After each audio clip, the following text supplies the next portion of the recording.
Check it out. Do, do, do, do.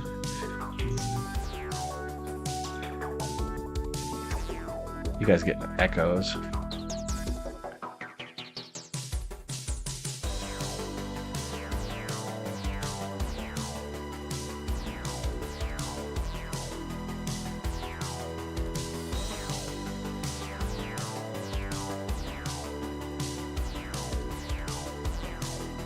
Mic check, audio check.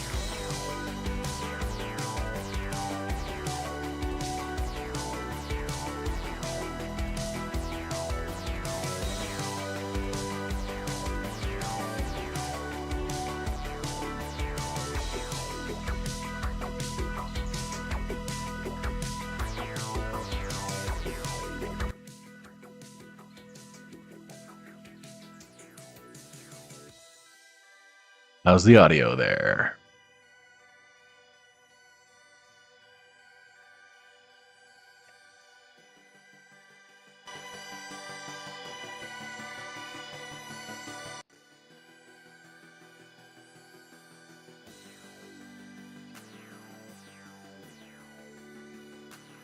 Hey.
Oh, sorry, Bob. I don't have the audio working. I don't have it on this laptop. All my fancy commands are gone. How we doing? Can I get an audio check? Mic check? Is that too loud? I'm spiking up on my audio channels here, so.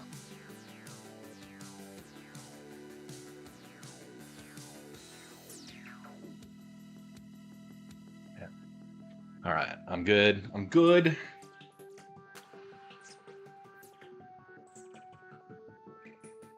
The lemon caper. Lemon, acidic, middle, rheumatoid.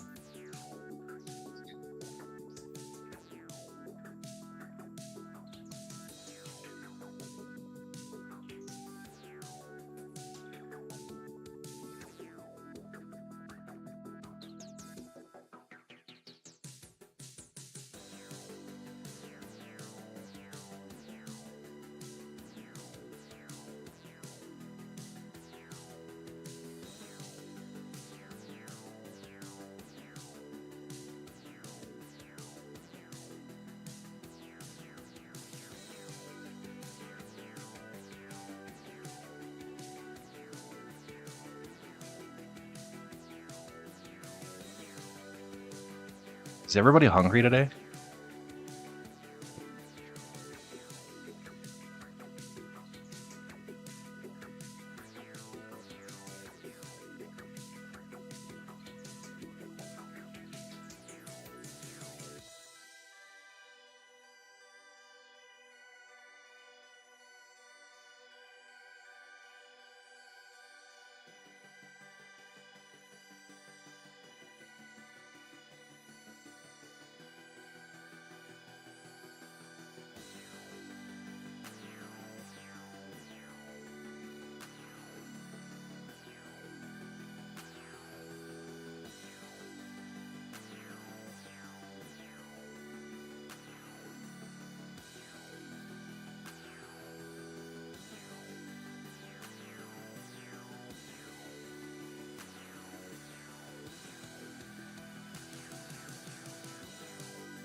Guys ready?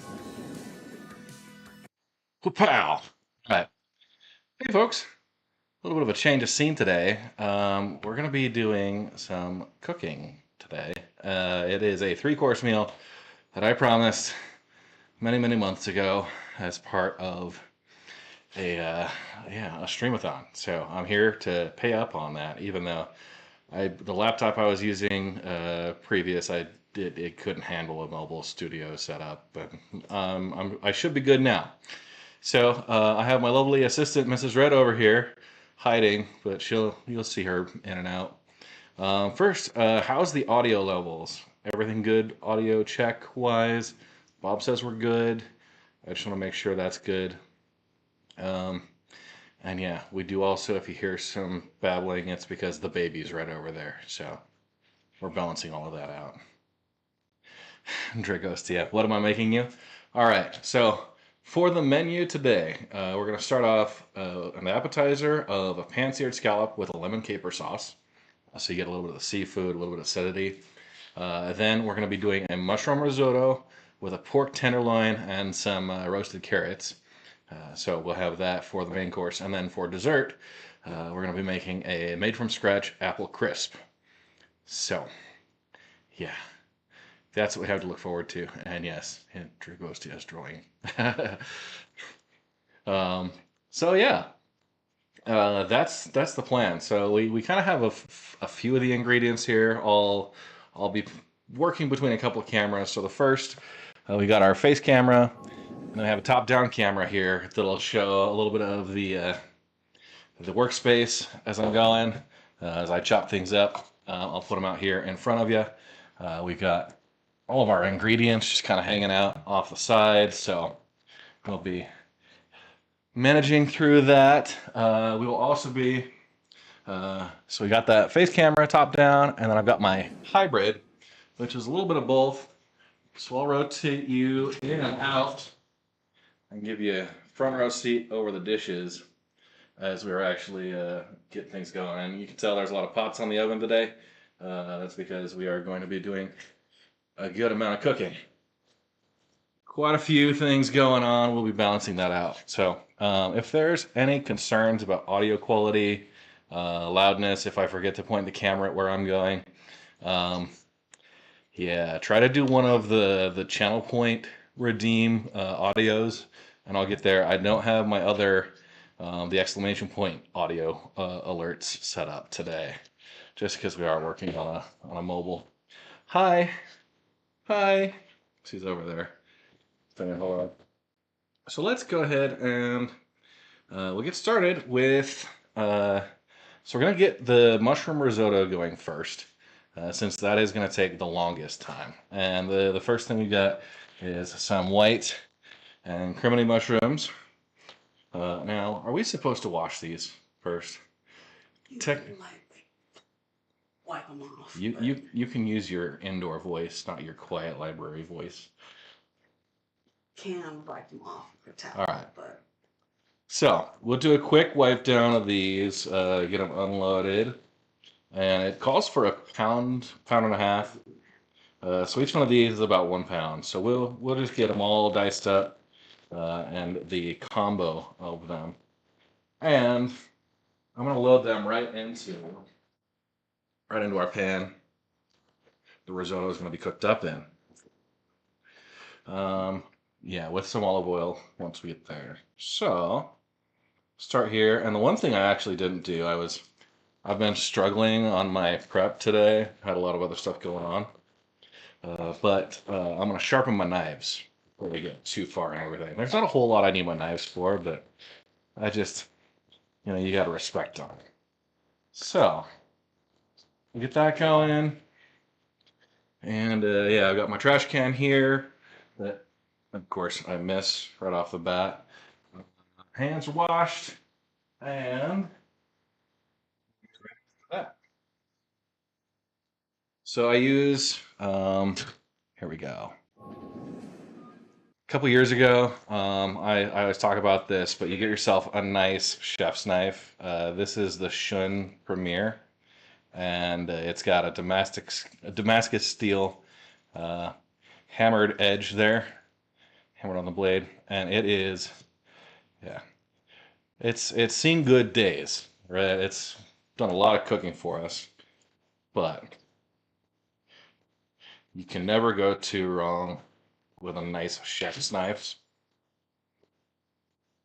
I will just kind of alternate back and forth here on the sharpening rod, and we should be good to go. So,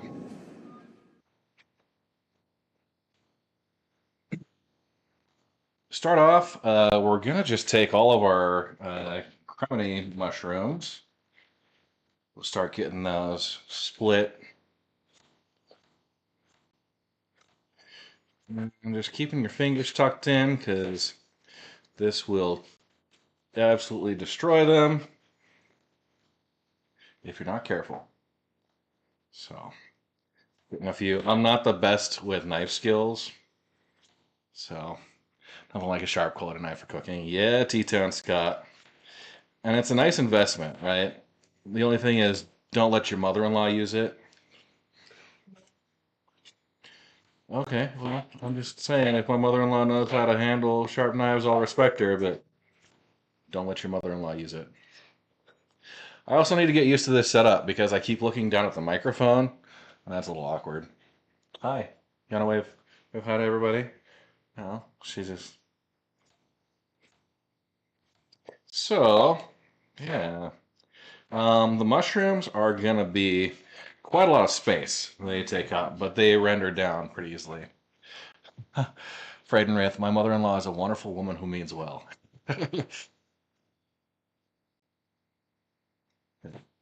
So, got a couple of the chats up. I may try and increase the font size there just because I'll be bouncing around the kitchen. And one of those things I like to do is just keep on top of chat. Yeah. Everyone has those. I know you hate this, but when the knives were pretty fresh, I've got another like 7-inch knife there. We were hosting one of my coworkers for a game night, and we usually just like we'd cook dinner together, and they'd bring like a dessert. And yeah, for dessert, she had prepared a pie, really nice, made from scratch, delicious fruit pie. But she didn't have anything to cut the pie with, and she brought it in the glass pie dish that she always prizes. So she took my almost brand new 7-inch paring knife and used that, and it made me sad. Made me very, very sad. But yeah,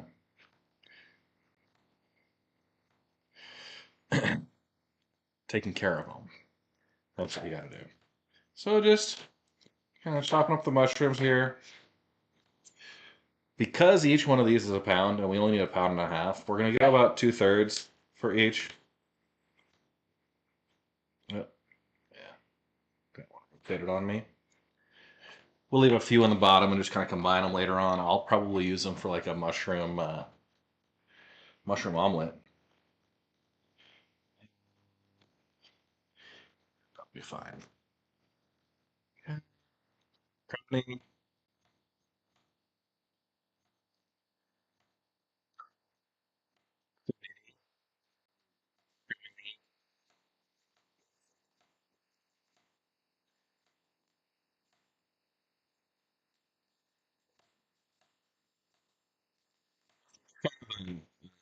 Thing.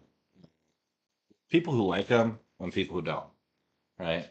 But they're just flavor sponges. And I find them delicious, but Mrs. Red over here, she judges me terribly for that.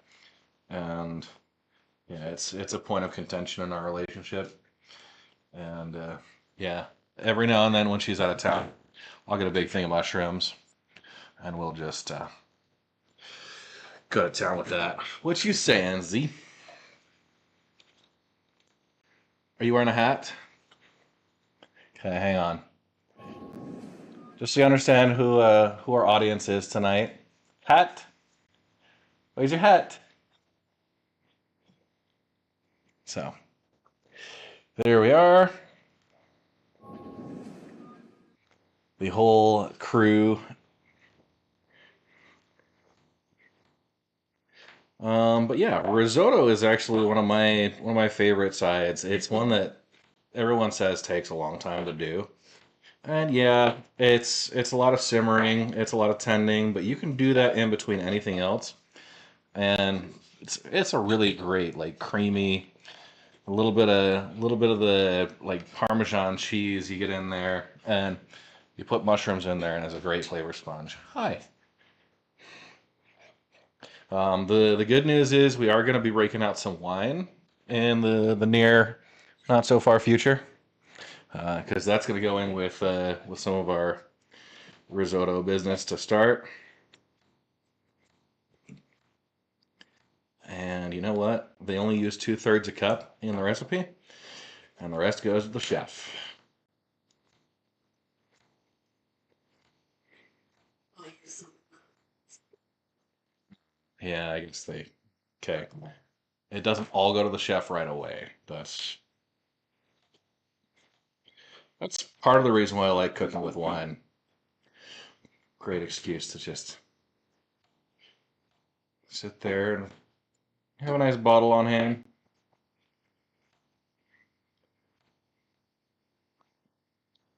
So, kind of gotten a little bit more into wine recently. Mostly because in my old age I can't drink whiskey like I used to. Is that your mom?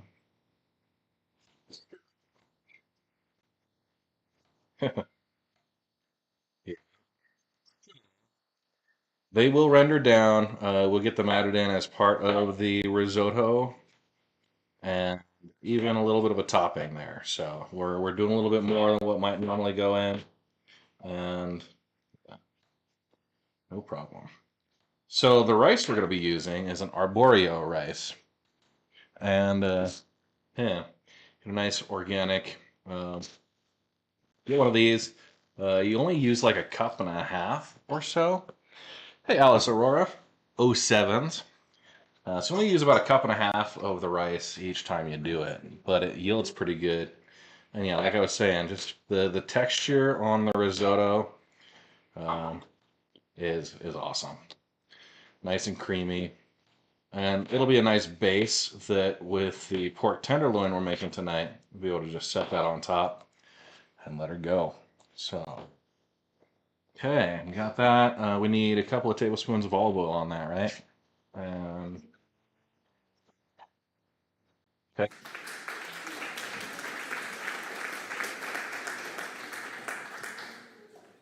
Just to set in there. We'll let that Down.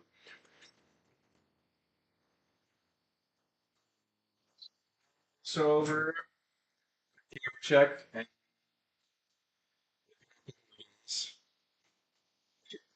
good. Hydrate, you bastard! Hydrate! All right. First hydrate. I don't have a beverage prepared. I've got my water. We haven't cracked open the wine just yet. Um, I don't know if I have any cold up here. I've got the Guinness downstairs. Sure, I'll do some wine. Yeah, we'll get some wine going.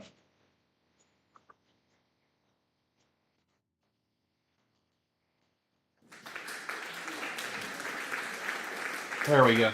Good for you, Bob. So one of the things,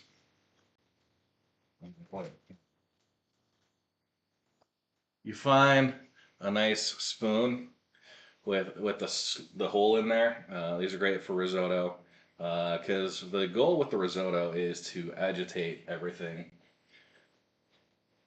very regularly, consistently. We're gonna hit that with some olive oil.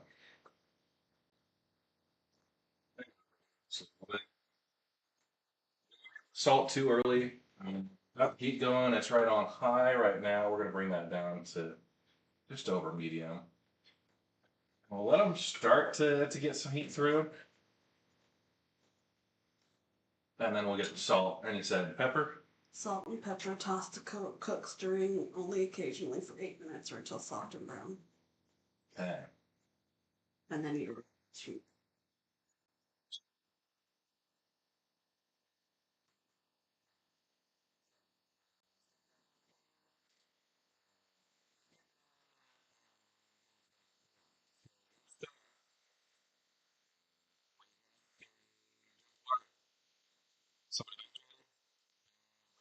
It's over here.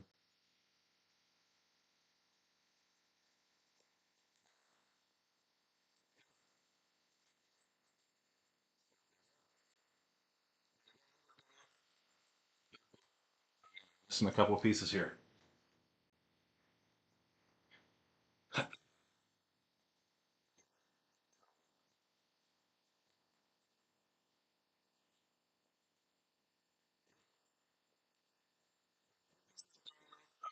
Some bowls. We'll right there. One of the other essential kitchen items you should be using is a nice set of prep bowls. We also have like plastic deli containers. There's a whole set in here of various sizes. But if you're doing any type of cooking, a set of these deli containers, small ones, medium ones, large ones. That's, yeah. See, Mrs. Red's already taken them. Um, yeah, just really helps you. You do all your prep, get them into the bowls, so they're ready to go when you need them instead of having everything kind of as is. Set up here. We're gonna do an onion and a couple of pieces of garlic, right? Chips of garlic for the top. So do the onion in here. We'll do the garlic on a smaller one.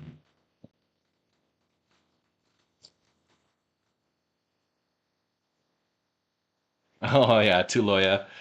The misses. Yeah. Okay, so one thing I do with the garlic, I just chop off the ends, okay, and then I'm gonna crush it. Okay, like if you want to, you can put some olive oil in, but it'll mostly do. We're doing a fine dice, right? Yeah. So yeah, pile it over there. Smear it on there just a little bit.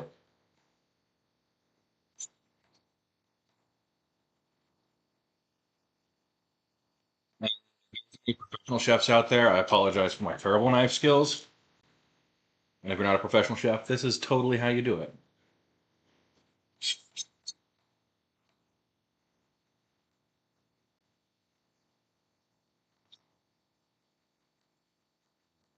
Fine chop. And the lovely assistant here.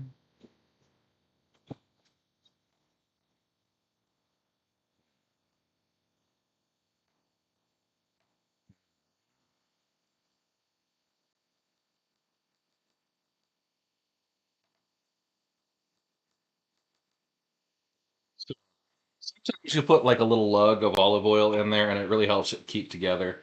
With garlic, it's got its own kind of juices there that help it like stick, and it really gets kind of sticky and bound.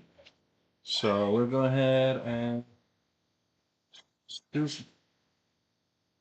right up like that, a little bit there, and then we've got an onion to do. Also, if you have a stainless steel sink, you can just rub your hands on the stainless steel, and that helps eliminate some of the garlic smell. But I tell you what, when I'm cooking with garlic, I like that smell. I like it. One thing I'm going to do real quick is I'm going to increase the font size on this screen here. There we go. Now I should be able to read things a little bit better. I blame my old age. Okay. So with the onions, you have a hairy side, right? And then you got the top. This is where the kind of the stem shoots up out of the ground, and your roots here. So the hairy root side you want to keep intact until you are nearly done. That should be the last kind of thing you get through. Otherwise, it's gonna be a lot harder to manage. So we're just doing a fine dice on this, and you'll take it right down the middle through that root ball, and that makes it a lot easier to peel out this outer layer. Clean that up here.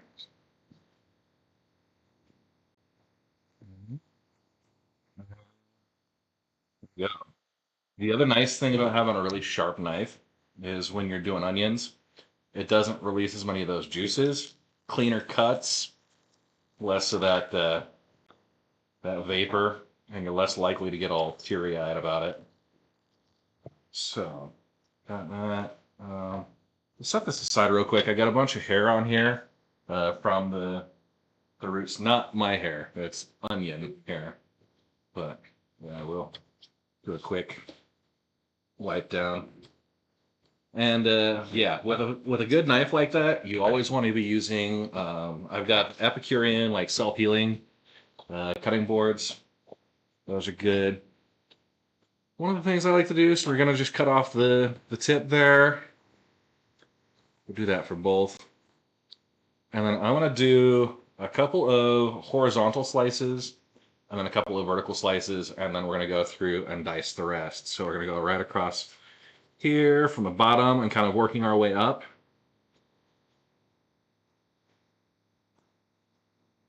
Okay. And then we'll go from the top down and kind of go out there. Basically like pre-cutting a grid into your onion. And to start dicing, we'll go here.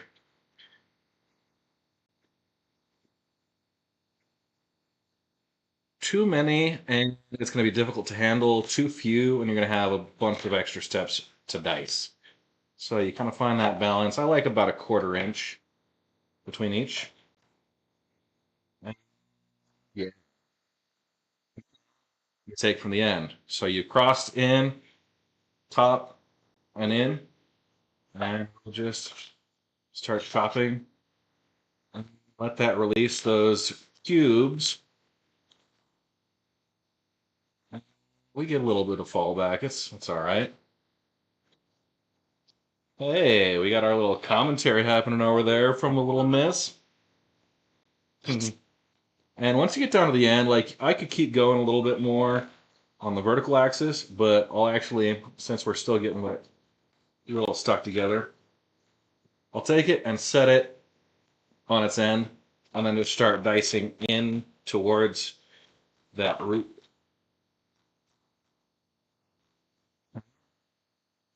And just toss the rest. And prep these. I'll go back through again and do another several rounds of just dicing through, looking for any large chunks. It's not a perfect process, and you know what? Honestly, it's all just going to get softened, caramelized down in with the risotto, so it doesn't need to be perfect. And again, buy in there.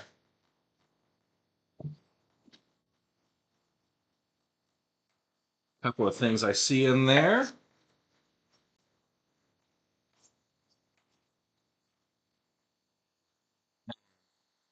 We got to do a quick check on the mushroom. So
above the rim here, and we're down a third of what it used to be. So we'll balance that out. Give me just a moment because I got a work text.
Distractions, distractions. Arestia. I hope I've said that. Arista.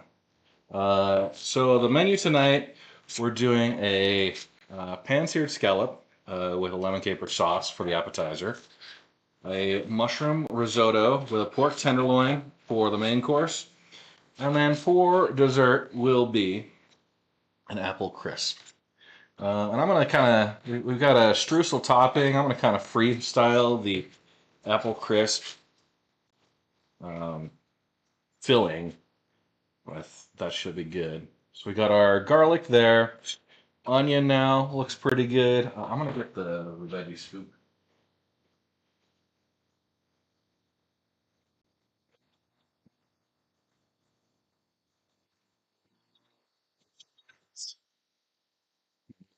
Scoop. Set that up here.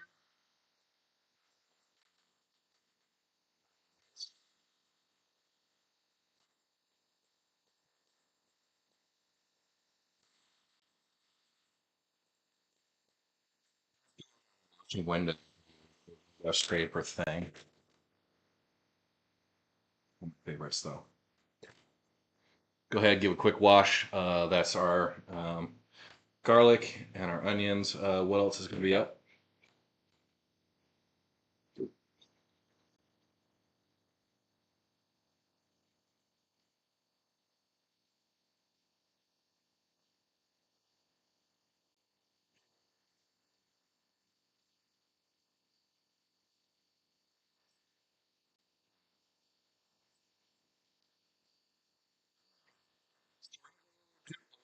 Rice rinsing. We got an open sink for it.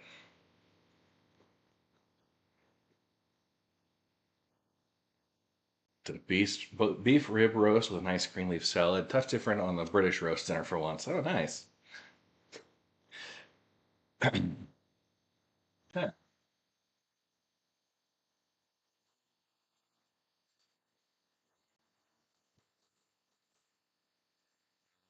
Smoocher.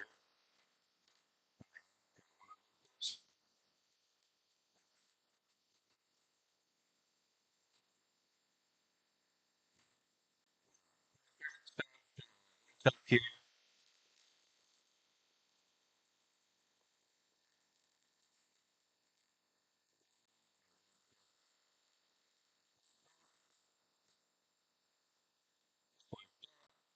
take one of these. Probably one of the smaller bowls just to catch the drips when it's done. We get set up over here, and I'll move the camera. Actually, I can do that. So, sink full of word dishes, part of our pre-stream prep. Little rinsey rinse.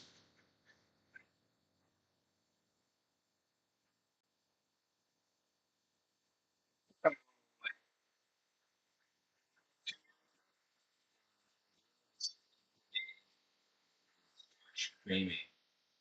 Set this up over here.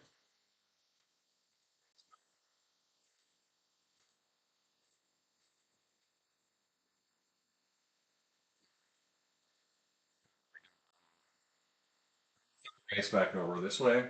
Just a little out of the way.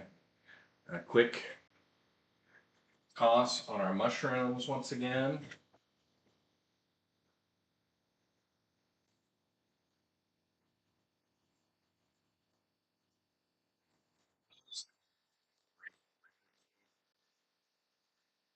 Mostly cooked down. We got a little bit left to go still. I see a couple chunks that are maybe on the blonder side. Nice and brown. We're at medium heat there. Consistent. Measures out the wine. Hey-o, Geronconio. Is that enough? Seems like time to hydrate.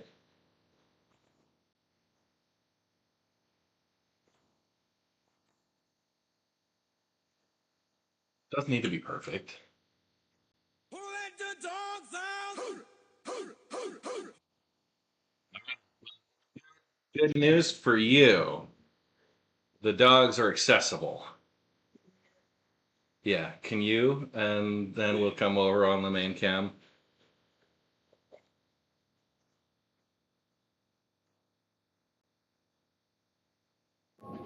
We'll go this side, just so you can see. We got Jenga. They're up here, they're hanging out. But, yeah, sadly, cooking with dogs isn't quite that sanitary. So it's gonna be Hell's Kitchen. I don't know, not necessarily Hell's Kitchen. Okay, show her to Z.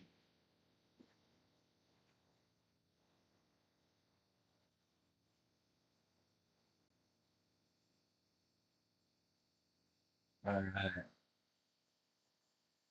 So of course,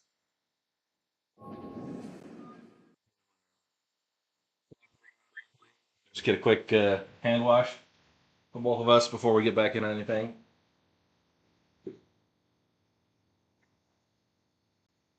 Oh yeah.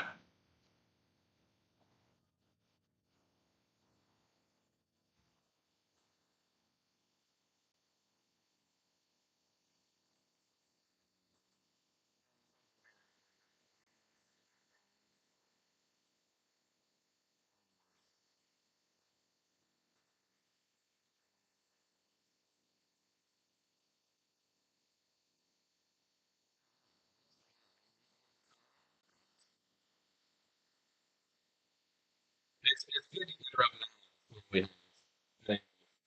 It's gonna get a little bit busy as we go further. A tablespoon. Spoon. Uh, might do a little bit more.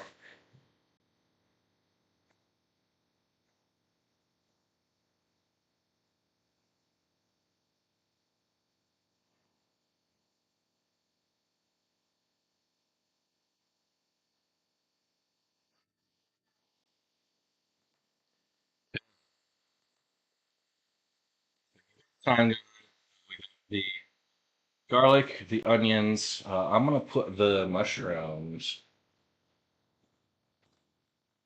under wraps. I'm gonna set this on the bottom. Little mushroom right there. It'll bring this out a little bit more. Um,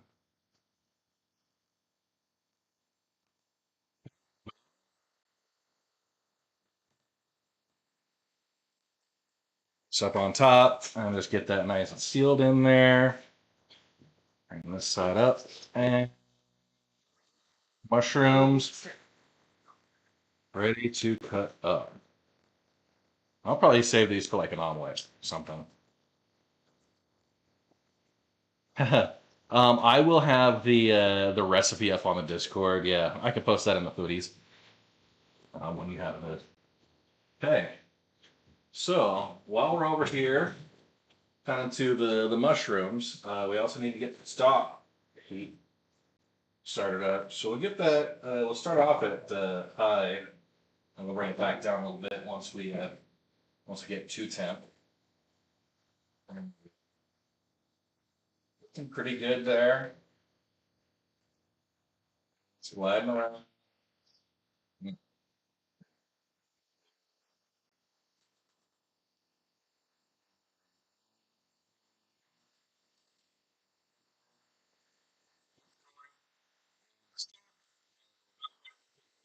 out, and I'll get a bowl cut for that. They're gonna hang out most of the prep here. Now that they're somewhat cooked. So, what else we got on the prep side? Okay.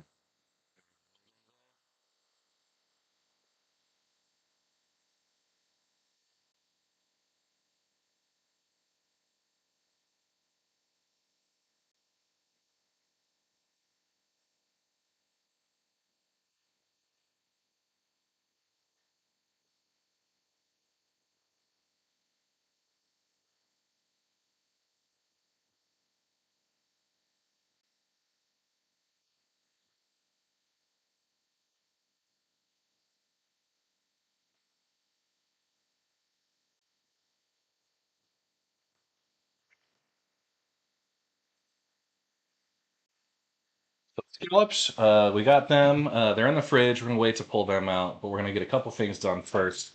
We need to do some lemon zest. Yeah. So we'll go ahead and get that prep. Do we have the zester right here? All right. I always take the sticker off first. Zest first. And I'll probably miss the little bowl here with most of this. Calls for 1 teaspoon.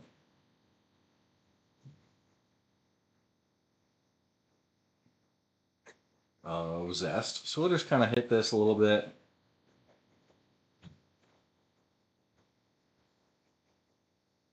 And we'll scoop whatever doesn't make it into the bowl afterwards. Keeping an eye on those mushrooms. It smells delicious. That's number one. Yeah. Then we got some. It's working its way through. A little bit more. So it's chicken stock or chicken stock brings calories. We'll do.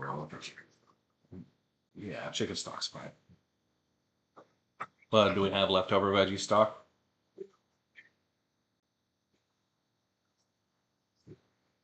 Okay. Yeah. Discussing which type of stock to use. You can substitute the different types of stock usually pretty easily. Um, you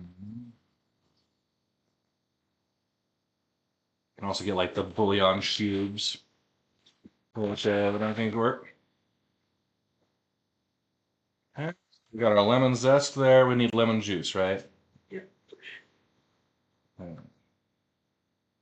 Should be enough. Nice, fresh zest.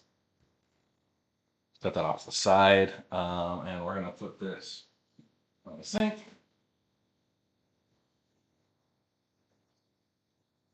Have a citrus juicer on hand.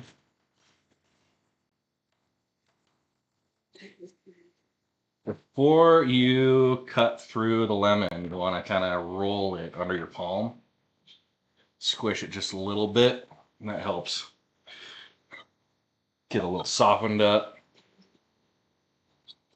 Yeah. And the one that you zest, actually, because you're taking a little bit of the skin off there, it actually makes it slightly easier to manage. So I actually go upside down. So you kind of have the reverse curve there. But use that to juice. Is it a full lemon or? 2 tablespoons. That'll probably be that. Get some nice fresh lemon juice there. I'll flip it over. Give it another side. And then good measure one last time, top down. Got a little bit of extra juice out of that one. So there we go. Okay. So it says 2 tablespoons. That's probably close. I am going to do the other half just so we have extra. Better to have it and not need it than need it and not have it.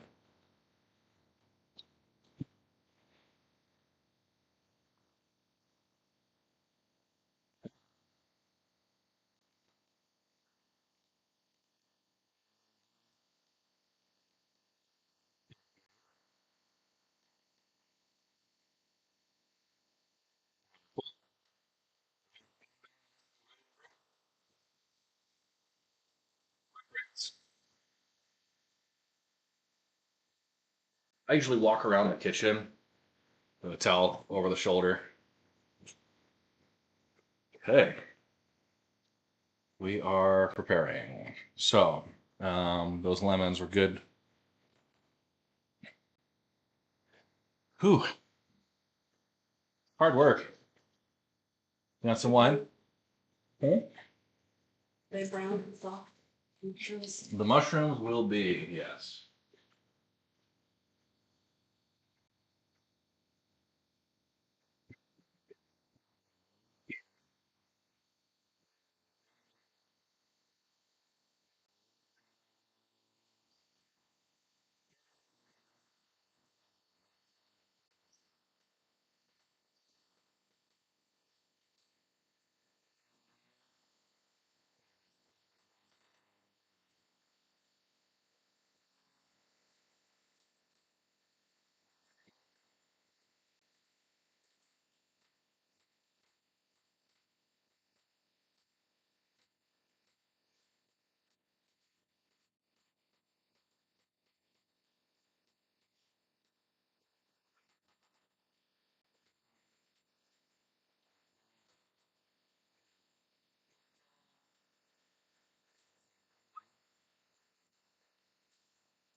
It's coming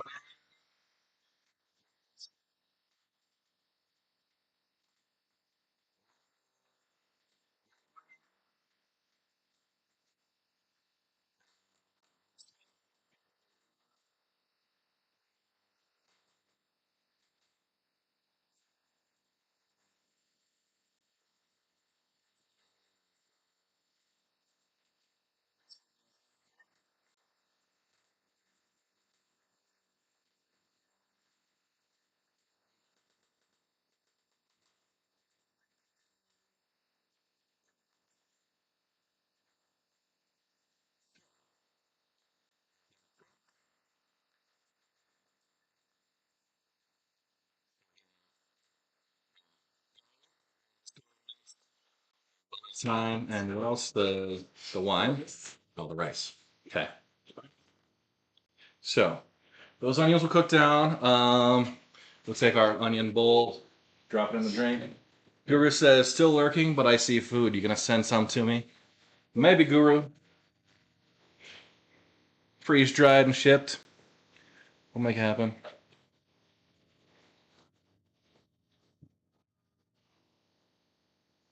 Okay. We have those prepped. Next up, yeah, the scallops. So I'm gonna take and just set our main cutting board away. I'll give it a quick rinse.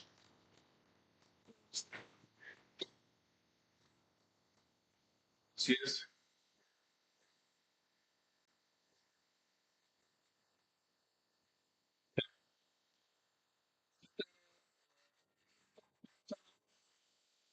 So with scallops, they are just one of those buttery, delicious pieces of a meal. They're really simple to cook,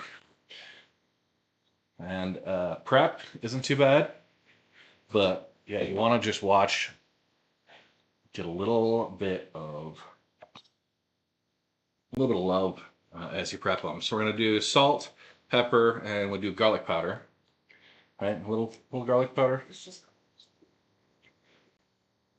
So we have here they are in this nice water bath. We're gonna take them out and dry all of them. So we got 6. And if you ever have like your grocery store does like a seafood special or anything where they go through and do discounts, you can buy these on the cheap and then they freeze really well. So you can stock up when they're cheaper, get them all set. And yeah, we've done that a couple times. We got an ad break going on right now, so keep an eye out. So yeah, some of that scallop juice. I'm gonna just dab them with the paper towel here.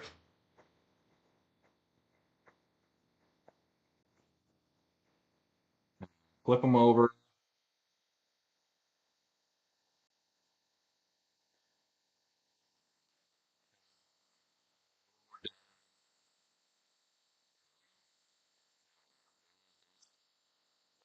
Piece of protein there. So most of the time, the grocery stores, they'll have them all fully prepped. Sometimes there's a little piece you got to slice off that's more tough, but that's not, you know, at least where we get them, they're usually already maybe frozen and they thaw them out, and we get it all prepped. Don't have to worry too much about it. I want to do salt and pepper.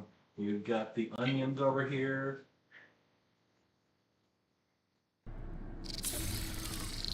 New subscriber. Welcome to the Red Legion. Holy crap! Rook Gamer gifting 8 tier 1 subs. New subscriber. Welcome to the Red Legion. Thank you so much, Rook. Appreciate that. I'm gonna do one. I think I've got the. New subscriber. Welcome to the Red Legion. Yeah, I've got the gold code. I'm gonna load in there for you. New subscriber. Welcome to the Red Legion. Okay. That should update. New subscriber. There we Welcome go. to the Red Legion. Gotta hit that goal hit. Thank you so much, Rook. Appreciate it. So we got our salt and pepper. New subscriber. Welcome to the Red Legion. Get a little salt on the top. New subscriber. Welcome to the Red Legion. A little bit of pepper, just a light dusting. New subscriber. Welcome to the Red Legion. Turn each of them over. I'm actually probably not gonna do the garlic powder on them today. You can if you like.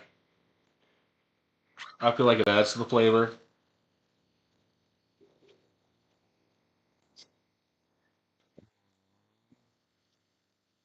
Just hitting both sides. Make sure you get just a light coating.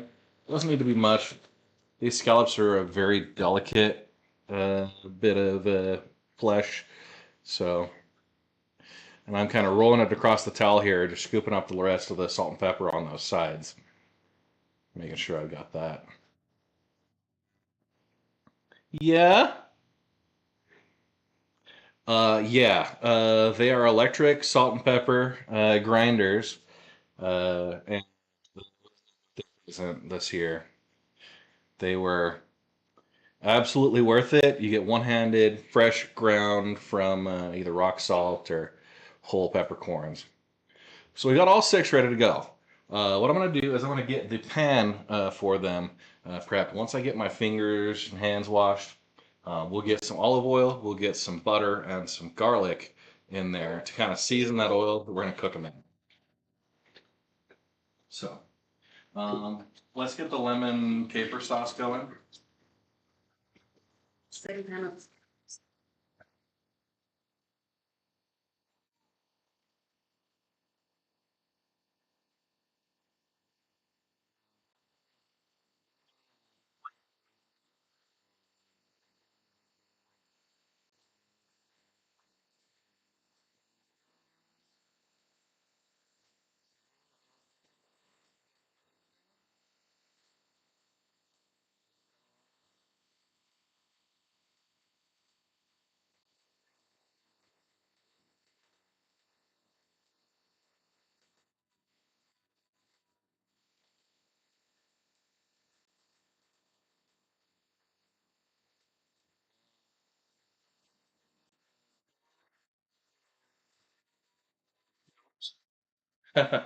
You got an opinion, don't you, baby girl? Okay.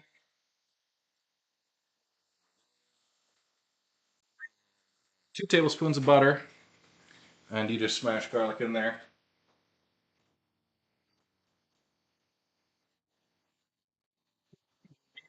to start, we just want to melt the butter in. Don't go too high or you will burn the butter. Too low and it just, yeah, you want to put a little color on it, but let's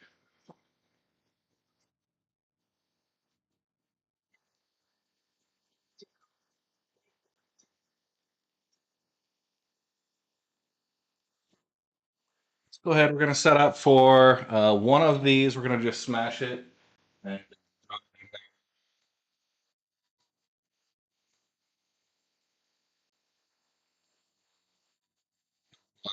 seasoning.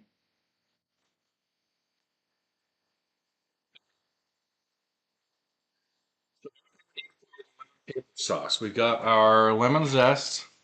We got fresh lemons, lemon juice. We need 2 teaspoons of capers. So, or 2 tablespoons. I thought it was teaspoons. But, yeah. Capers. 2 tablespoons rinsed. All right. Are we ready to put the rice in with the onions? What do you think? All right. Okay. Switch your gears real quick and get the risotto going. So, first off, we have our garlic. We're gonna add in here.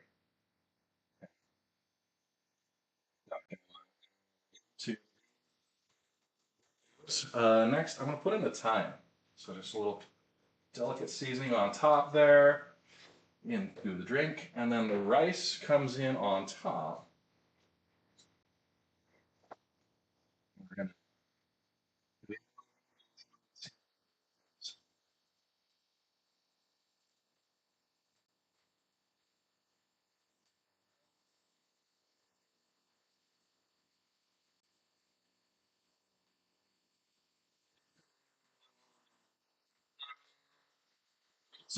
so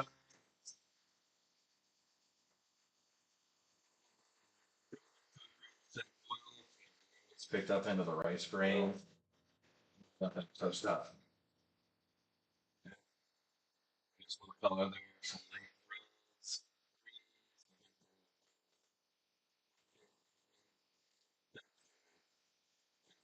Just toast up a little bit, turn the heat just a little bit more, and yeah,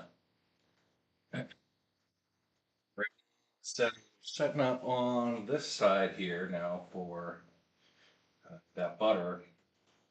That melt down a little more. It's okay to get a little brown, a little bit of color. Woo.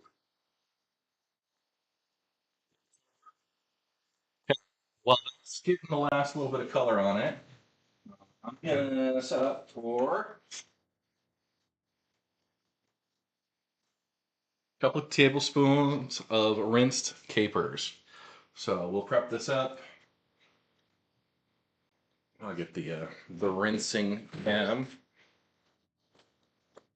Ignore my dishes there. Sorry.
Kitchen co-pilot. Hey, up. You want a paper towel?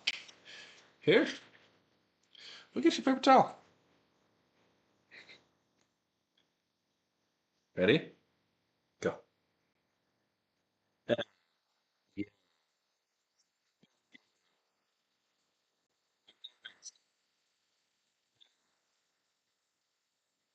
Joe. Oh, cool. You done? Thank you. You say thank you? She's working on Mercury Moon. Rinse, Red, rinse. Yeah. Okay. We're heading into more of the risotto work. Sam, add the wine. Yep. Okay. Wine the risotto. What's that? Cook off. Never reaper. Hmm? Never reaper. And capers.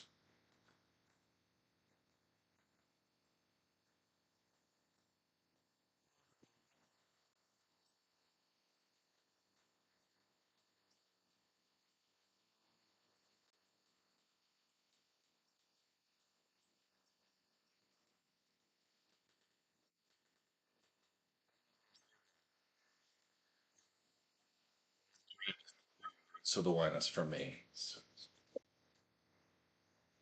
Maybe it's for her too. We'll see.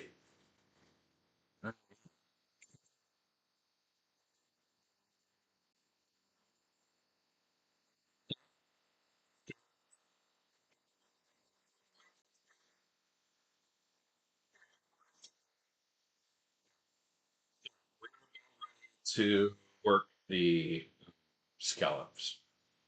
So we get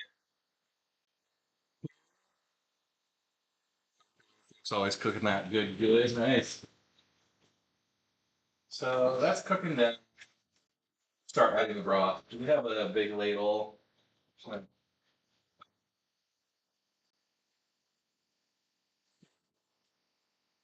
So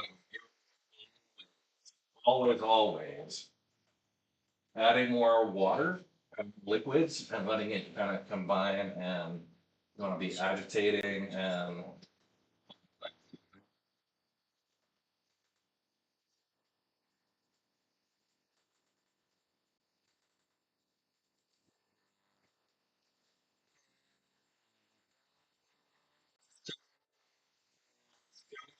come in.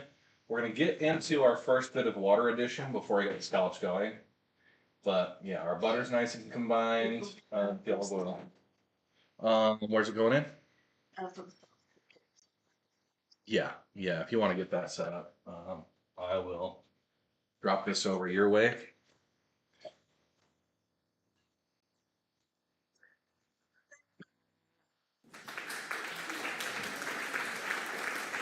Thanks. And I'm making chicken piccata cakes. That sounds delicious. Oh yeah.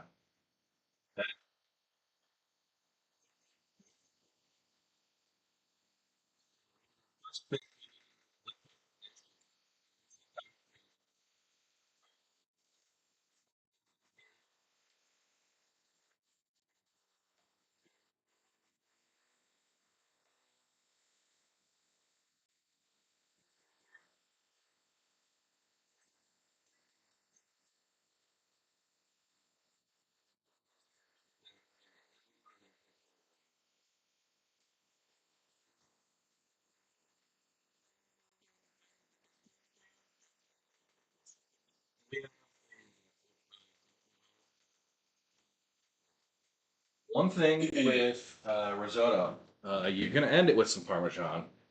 But if you're the type like me who likes a fresh Parmesan on a regular basis, you can see my beard moving, but no, maybe that's better. If you're the type that likes fresh Parmesan, you can get yourself one of these, just a Parmesan rind. You keep them, right? And you can just drop that into the risotto here as you're cooking, and it'll help incorporate a lot of that flavor. So,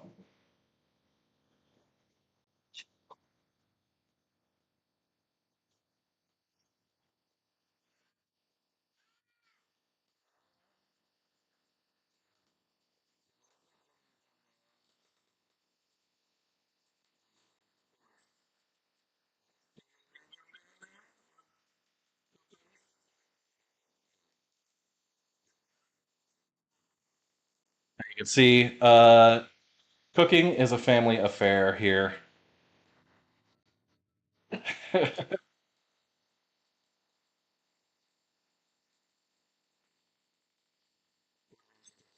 Risotto on his show. Never tried it though. Okay. Yeah, it's not too bad. I think this is going pretty quick on the liquid.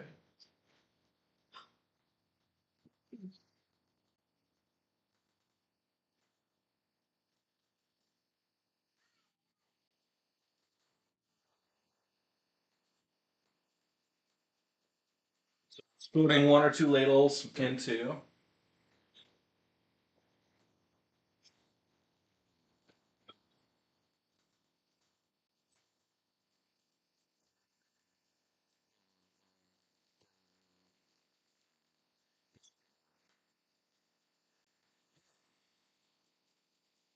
Now to the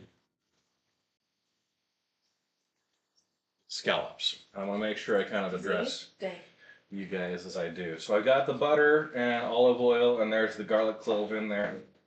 Now it's been on pretty low heat. I'm going to turn that heat up to about a medium. And I'm going to get ready to put those in. And just once we get a little bit of color on there, that's when we're gonna launch in. Put this in the drink. And I'm going to get a pan, a plate to land them on. So, anytime you're working with proteins, oh, we got a couple here. So, plate, a couple paper towels, folded over on it.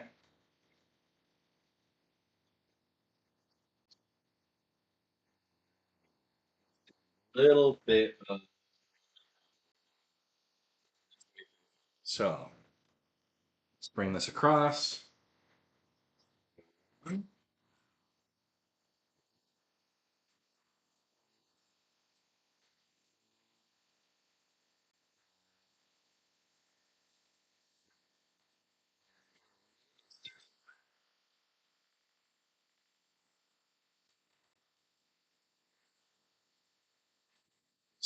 It's over. Let you. About as far as I can get. And I don't think it's covering that, so sorry about that. A lot of work for someone to be in 5 minutes.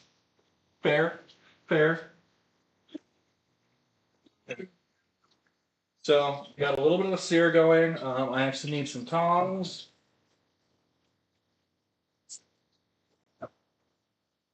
And once they get up to, you're gonna watch, there will be a white layer kind of on the up about halfway through. So they start kind of translucent. It only takes about a minute per side, but you don't want to underdo it. You can get a little bit of color on there. Yeah, it does help to kind of stir around the oil. Sear the scallop without moving them to continue to cook until bottoms are rich and golden 3 to 3.5 minutes. Yeah. You So can baste with the butter. yeah. Let's get a basting spoon. Color and burn for the touch about 1 to 2 minutes on the second side. Turn off the fuse. I would say risotto is one of those that is actually pretty good. It is worth the effort. If for nothing else, that you can just, it sounds way better than rice on a lot of it. Of course.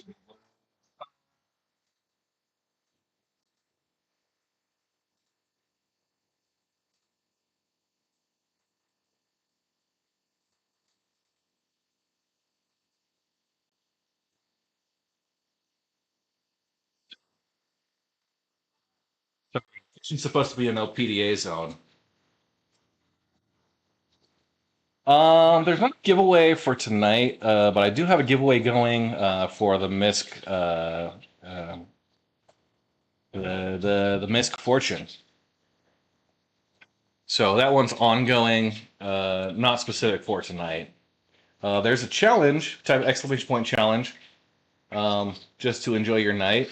So, is she okay right there? Yeah. Order up. And you can see a little co-pilot here enjoying the crap out of a big block of Parmesan. Hun, I would like her to be watered. Could you add more liquid? Okay. A lot of things going on. A couple of cooks in the kitchen. Turn that over.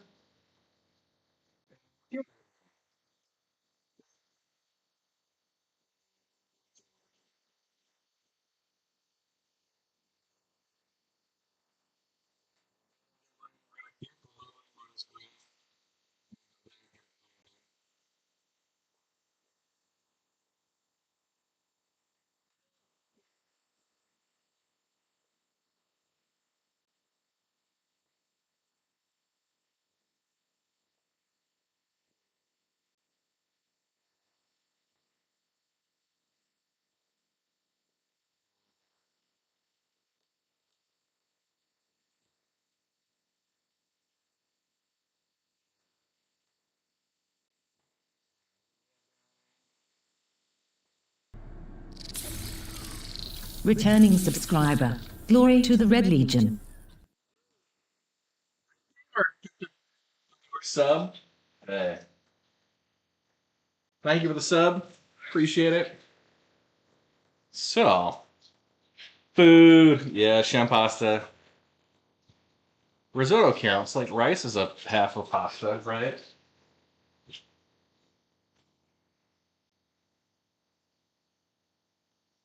Okay.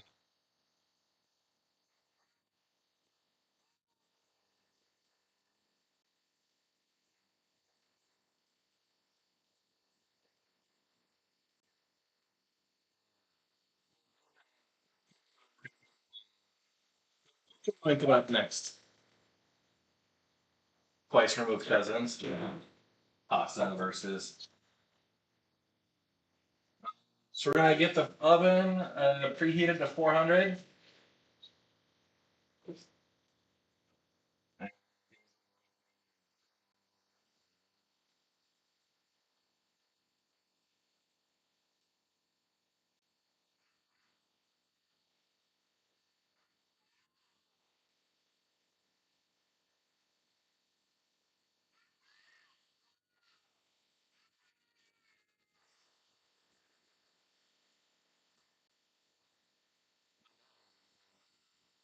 My dog wants to steal the show. We'll probably let her as well. So, okay. So we have our lemon juice, which is here. We got the lemon zest. Are they all going out at the same time?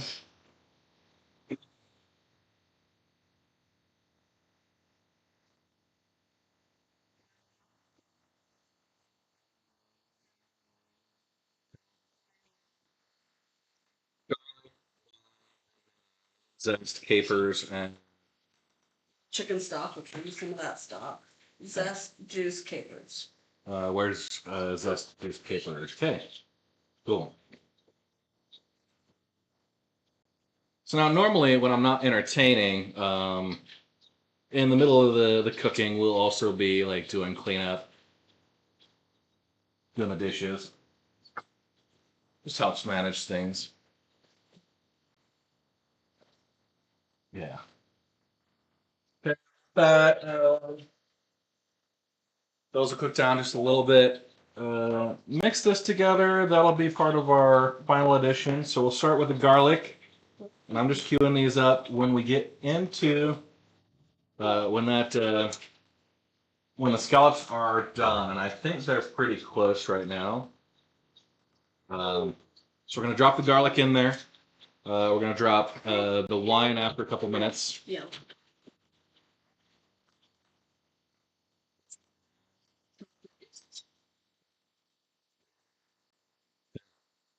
Cool.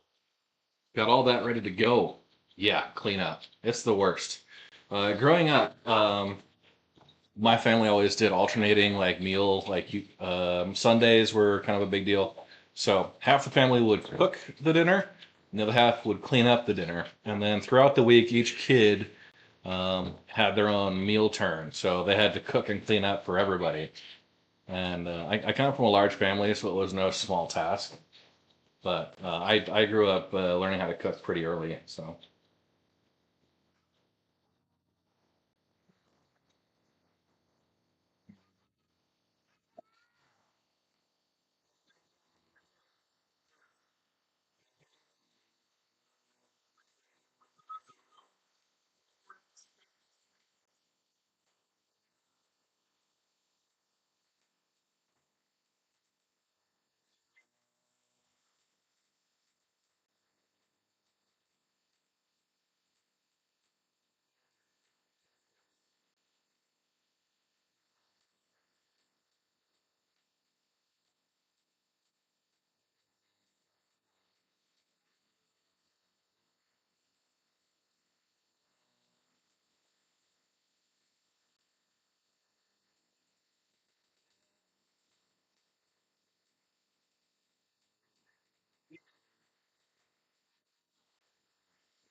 so and it's great to it. So just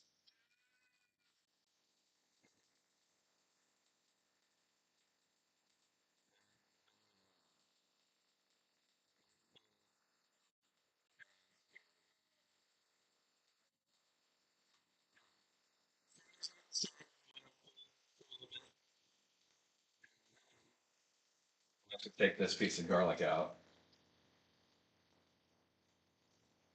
All this delicious pan sauce material. Let's start working on that. So we'll get our garlic in.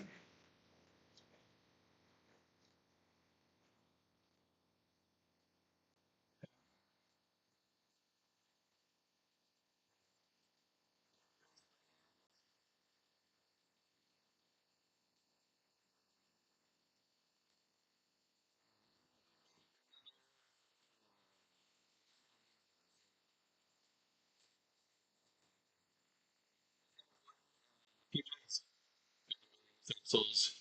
They're my preference. They're great on nonstick. So kind of scrape up the bits left behind. Some of that buttery.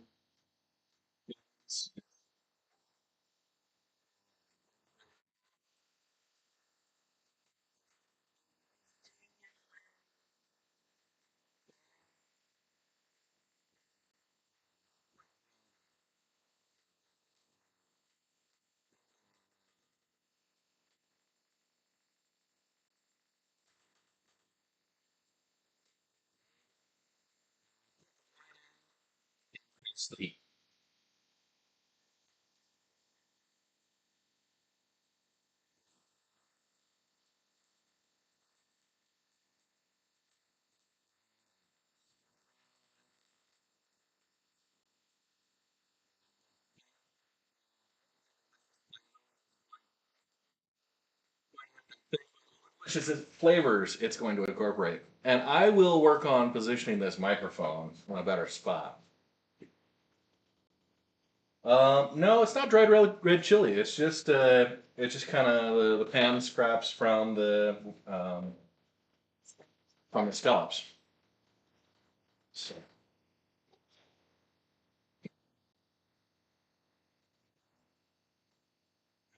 check in on the risotto. Oh, camera down.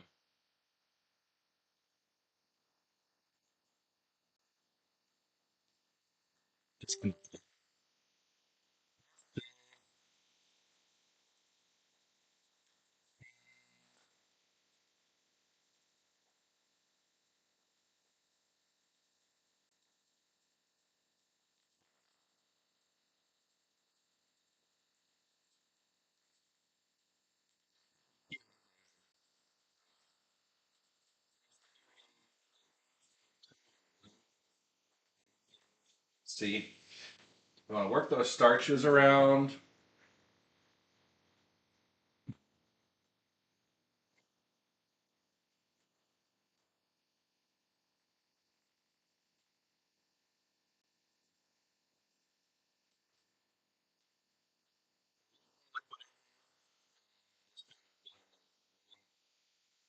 Take this as much as you can.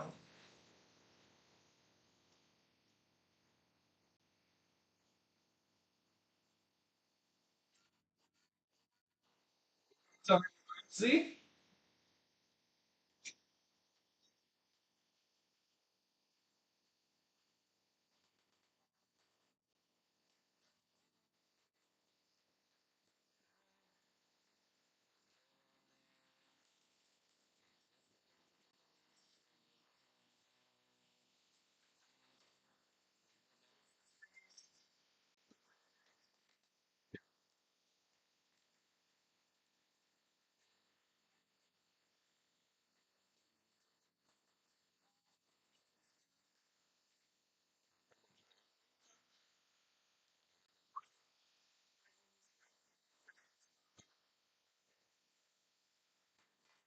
Stock, lemon zest, lemon juice, capers.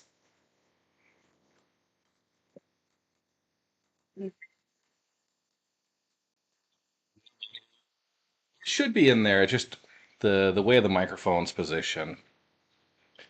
Pick up. We can go about right here. Yeah. I might just set it here. Let me check the. So I go here. I can just set the pickup pattern and probably manage just right here on the corner. It'll be a little bit in the way for me, but that looks like it should be all right. And even when I'm over here, like turning my back away, that should pick it up better, hopefully. Yeah, right. Why aren't you carrying a mic boom?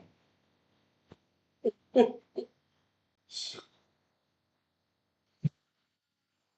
all of that goodness, it's kind of dissolved into there. We're about ready to add in. So we're gonna get 1 cup of the stock, and then the rest here. So we'll actually we can probably just do a direct transfer in. I'm gonna take more of the vegetable broth here, and that's what we're using in the back. Right. Just measure that into there if you want to. Oh, 1 cup.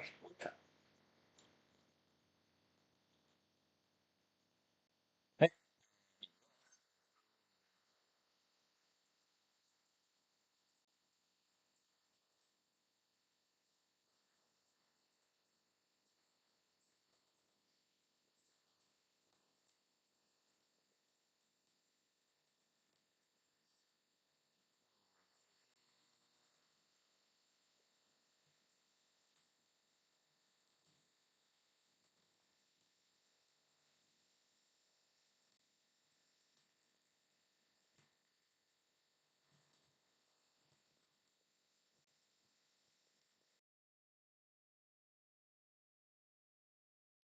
better. Okay. Don't let anyone tell you that microphone placement to cord management isn't important. But also, I won't tolerate any criticism of my cable management. Okay. So we want to get more liquid incorporated. Once I get that set, this looks like it's pretty well reduced for the sauce.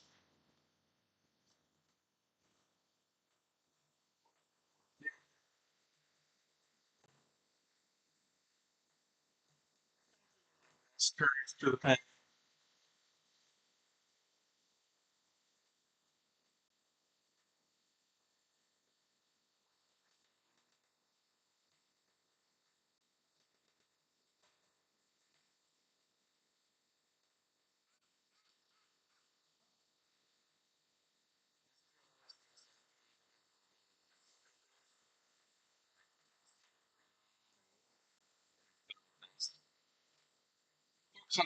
Here. First, yeah.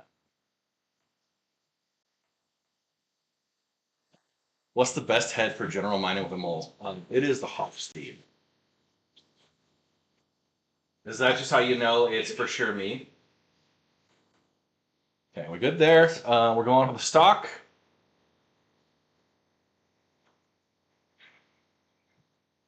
We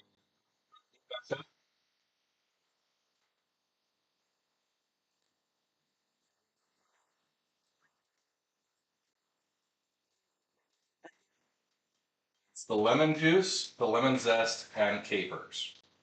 We're gonna bring the heat back up to high. All that. What's this for? Oh, it's over here. Wait. Okay. So we're about to the point where we can plate our appetizer. Tenderloin. Yeah. But while that's reducing, we're gonna work over here and talk through pork tenderloin. So we have. Let me just real quick.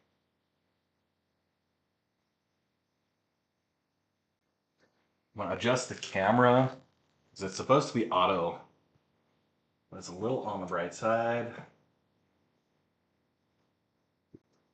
Seems like that should be okay. There we go. So, our pork tenderloin is actually already marinated.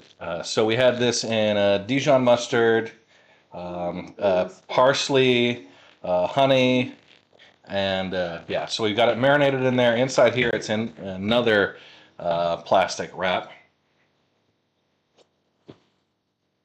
and we're gonna go into the oven on a nice pan. So the first thing I do, anytime I'm using like sheet pans or cake pans, if I'm grilling something on there, I do put some aluminum foil Reynolds wrap down, just to keep the pans from being too messy. So, pop it right in there. We've had the occasional pan just kind of gets toasted. We got a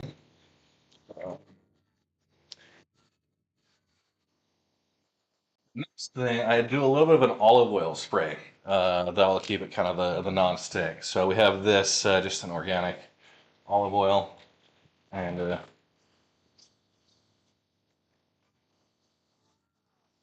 give it a little once over. Yeah, she is telling us all about it. Now dry the water and just flavor stay. Mm-hmm. Hey,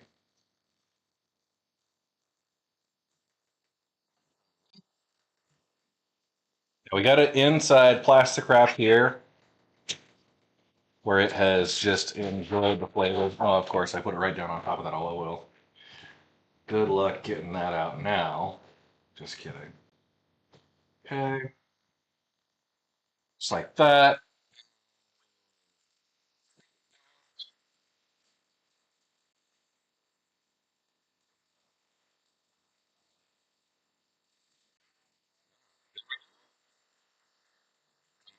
In trash. And then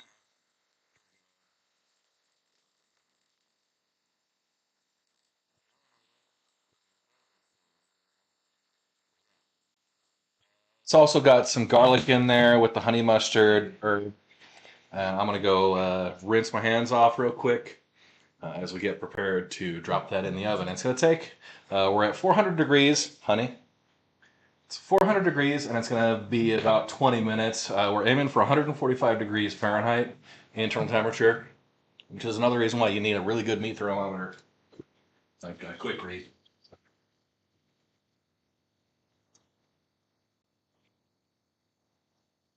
That was meat. So we are soaping.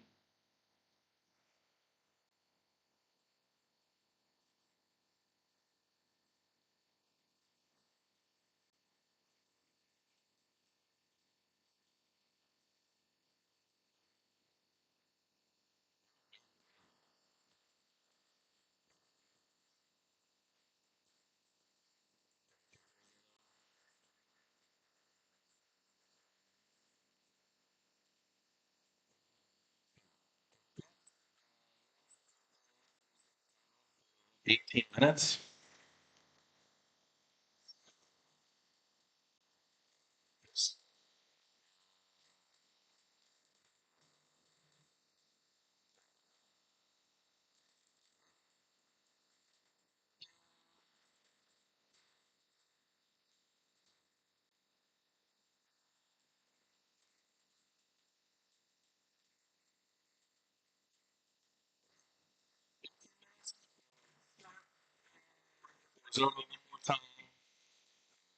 Just a couple more minutes. It's just one. Anytime you're like, what do I need to do next? Hit the risotto.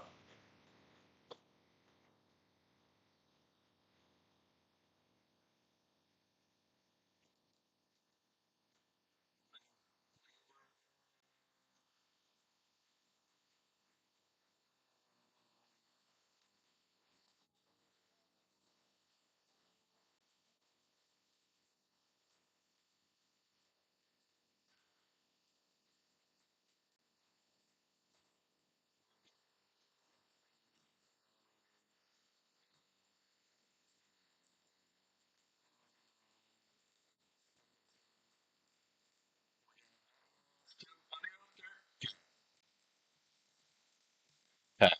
Should be good. Should be good. So yeah, just getting a little creaminess here.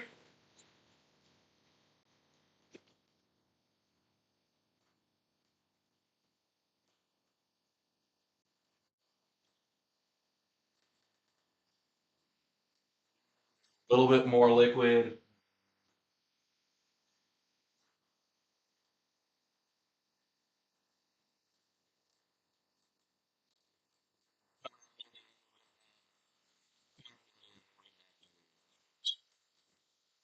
Body. That's better. I think it's just the okay. A little bit of a tight cable there. It was pinching off the bandwidth. So we have that going. We've got the sauce. The lemon caper sauce is reducing. It's got a little more left to go. Was that supposed to have any other butter or anything in? Um, some Dijon mustard.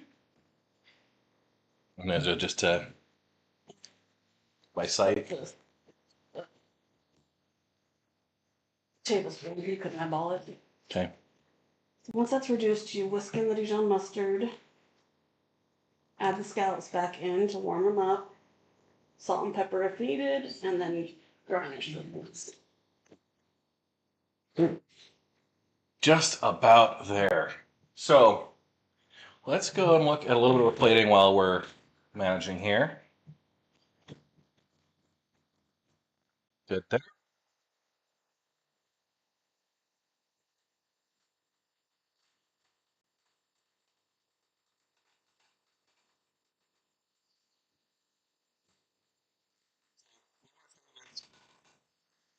Big square plates. I got them for my birthday like a year ago. My birthday gifts are usually something to do with cooking.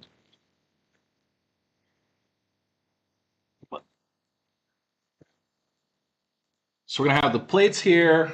Those square ones will be good. I need to actually hit that a little bit. Paper towel.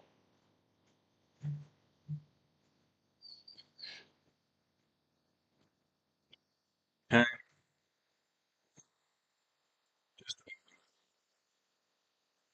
Some herbs here. This is dill, chives, and parsley that are all prepped, and we're gonna season it in the sauce with. risotto. The other two are for the sauce. So those will be added in once you're just about done. You don't want to overcook those. Any excess heat really kills the delicate herbs. And yeah, the Parmesan. Let's go ahead and get the Parmesan grater.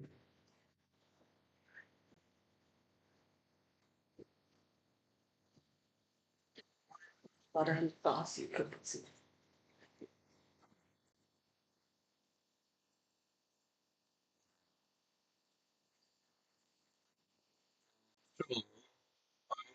To start working on the apples. You can skip on the carrots. Okay.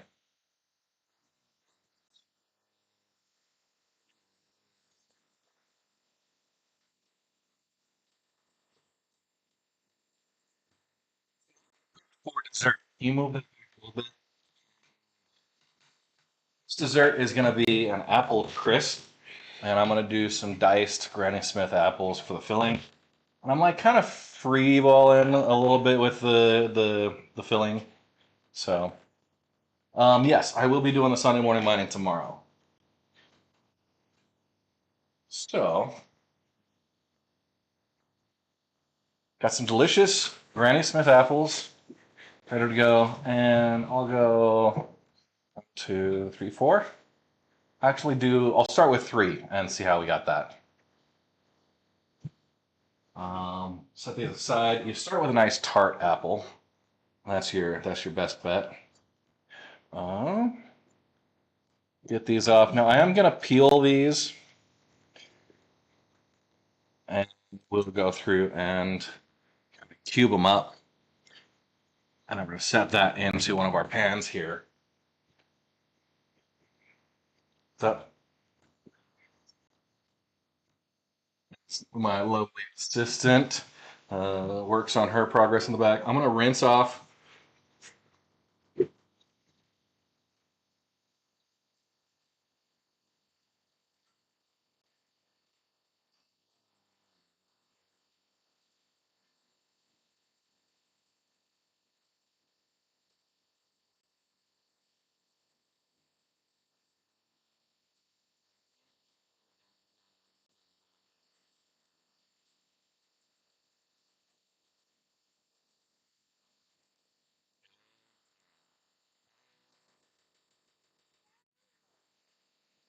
Wasn't able to salvage off today from what it looks like. It was a pain with the PVPers. Ah, that's a bummer. Sadly, I had other stuff I had planned for today. I wasn't able to participate. Do I want to just do the regular? Do this.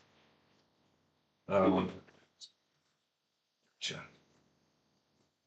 Mrs. Red is going to take over. You want some mushrooms. Okay. Mrs. Red is going to peel the apples. I'm going to tend to risotto some more. 2/3.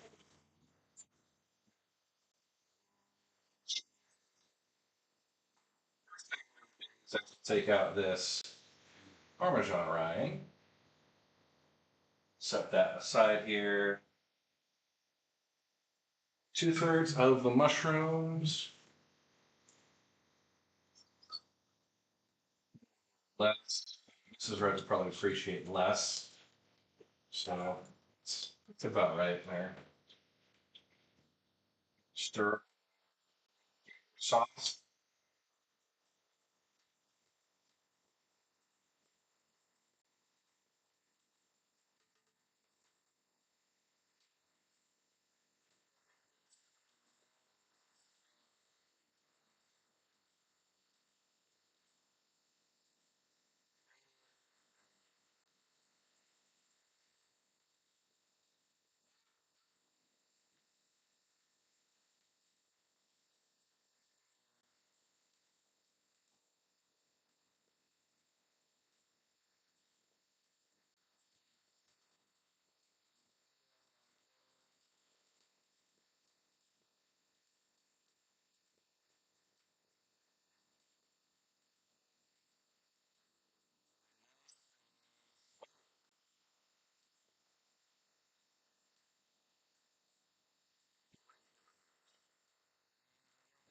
Stupid Mike.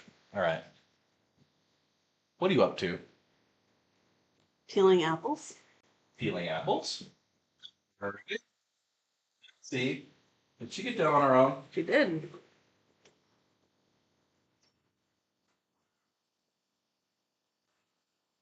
She's hungry.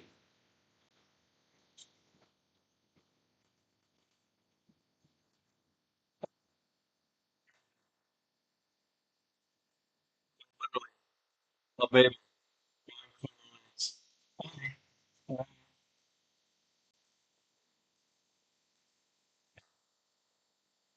She's gonna be. So back over the mushroom risotto here. Let this little bit incorporate. So then it's looking really good. Favorite sauce. Stir it up.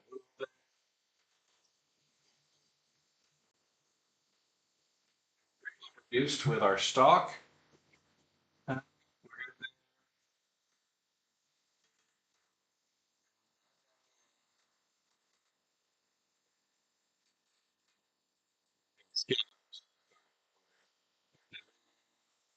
So sauce. Enjoy life. And then we'll plate those up here in a minute for our appetizer. We got 7.5 minutes, 8 minutes or so left on the main course. And I think we'll just eat right there, if that's cool. So turn off the heat and whisk in the Dijons. Oh, was I supposed to do that before? Okay. We'll pull these out real quick. We forgot the Dijon mustard. Abort mission.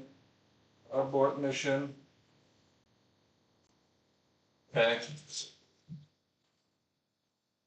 Heat's going off. We're going to do about a tablespoon of Dijon mustard. Uh, Pardon me. Do you have any Grey Poupon?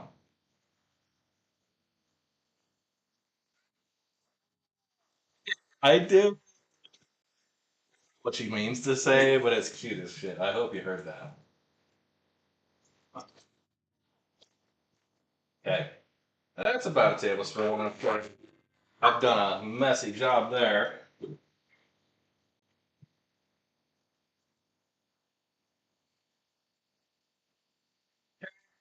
Whisk in, you say? Stir it in. That can't be bothered with a whisk. Scallops.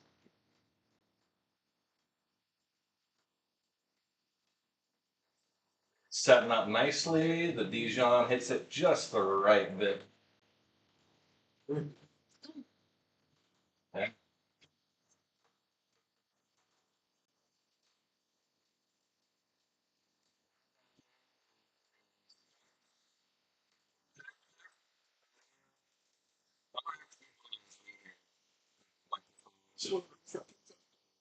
think I might have some, but they might not be that good. Oh.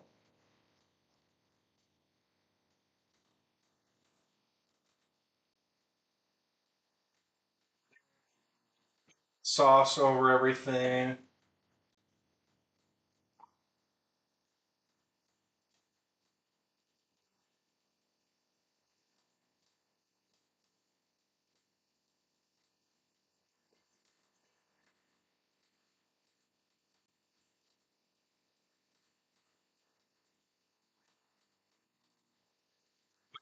Sauce. Oh, expat, yes. Pan-seared scallops. Mm. It's a good lemony. Like, it's kind of acidic. Like a little bit more salt.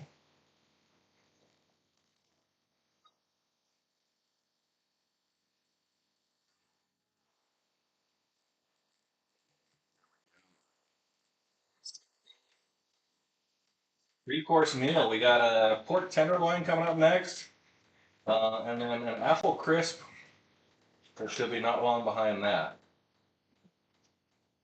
We'll have some time to hang out, chat. Okay. Serve it up.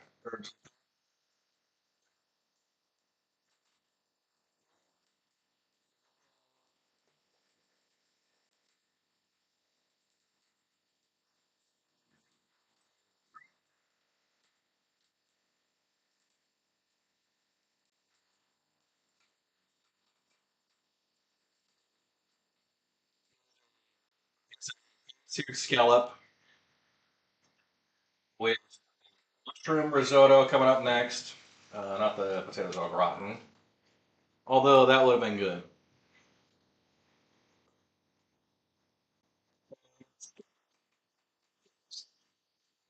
So a lemon caper sauce with the scallops.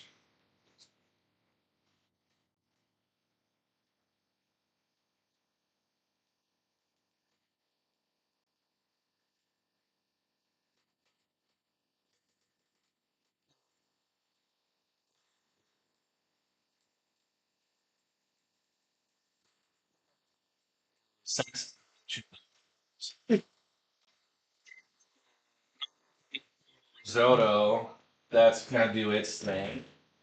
Okay. We got our set the spoon over here with that. Okay. Check overall how we're doing here, and that seems good. No.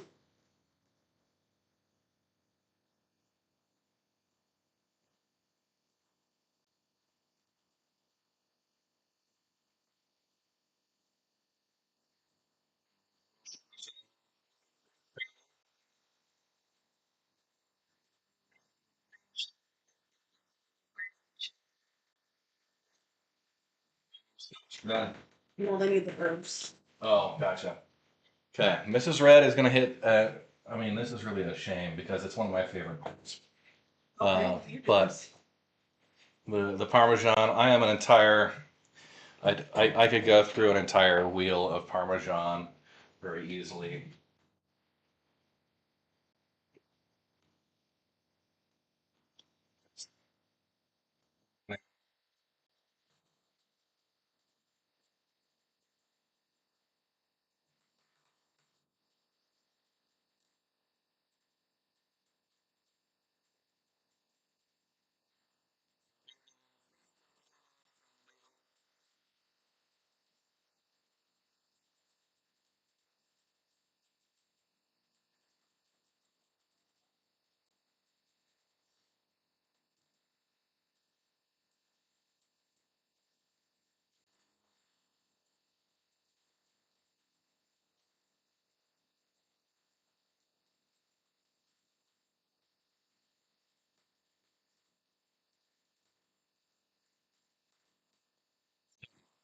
It's gonna get all nice and melty. We'll hit a little bit more because I am actually a really big Parmesan fan.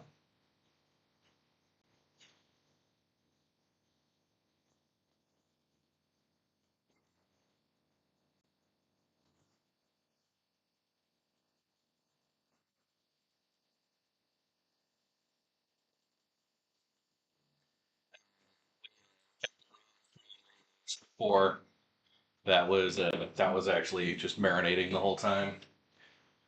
Here we go. Okay. Yeah, so that Parmesan goes there. That goes here. About 30 seconds left on pork tenderloin. We'll give it a temperature check. Make sure we're up to 145.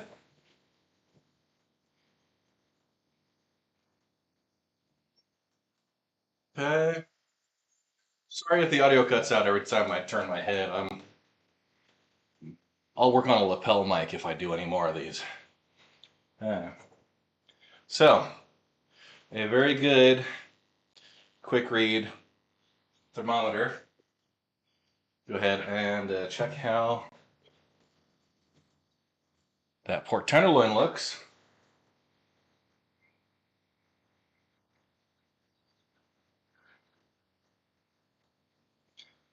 We'll get it out and let it rest a little bit.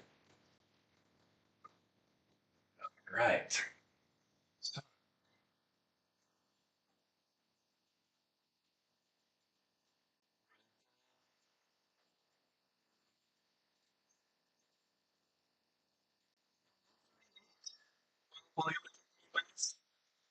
Over a bit.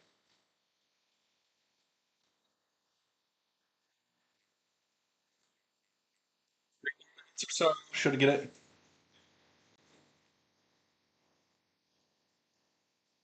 Quick glance. I did not think that was a monitor. Oh yeah. So it's just a quick read thermometer.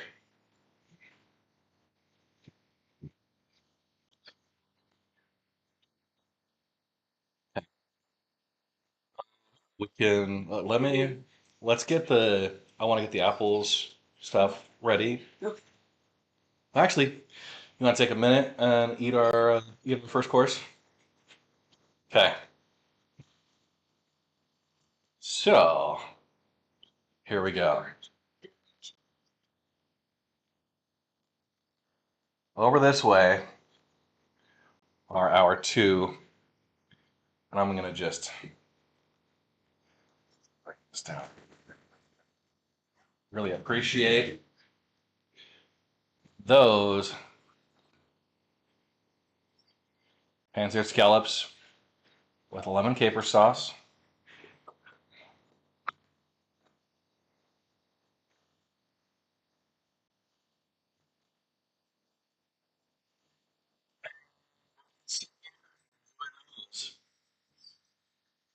This is an engineer in the kitchen. Yes, indeed.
Chaser.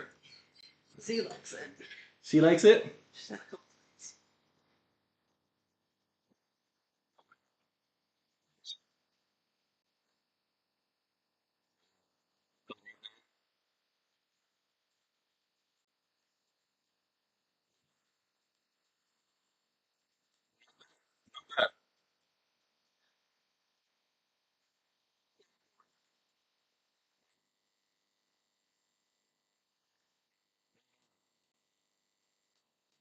That's what I said it. Just a little bit. Seriously. That's the goal. If you're not hungry, Test. She's the real critic. yeah.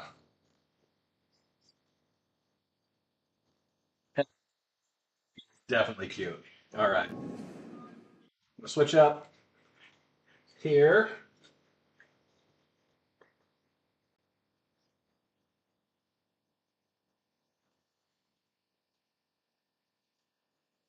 Standing. Those were some interesting comments.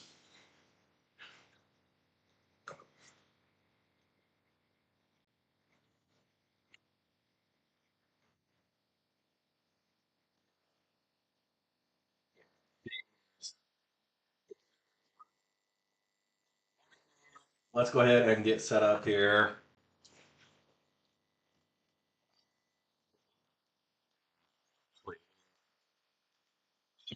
Flash. See?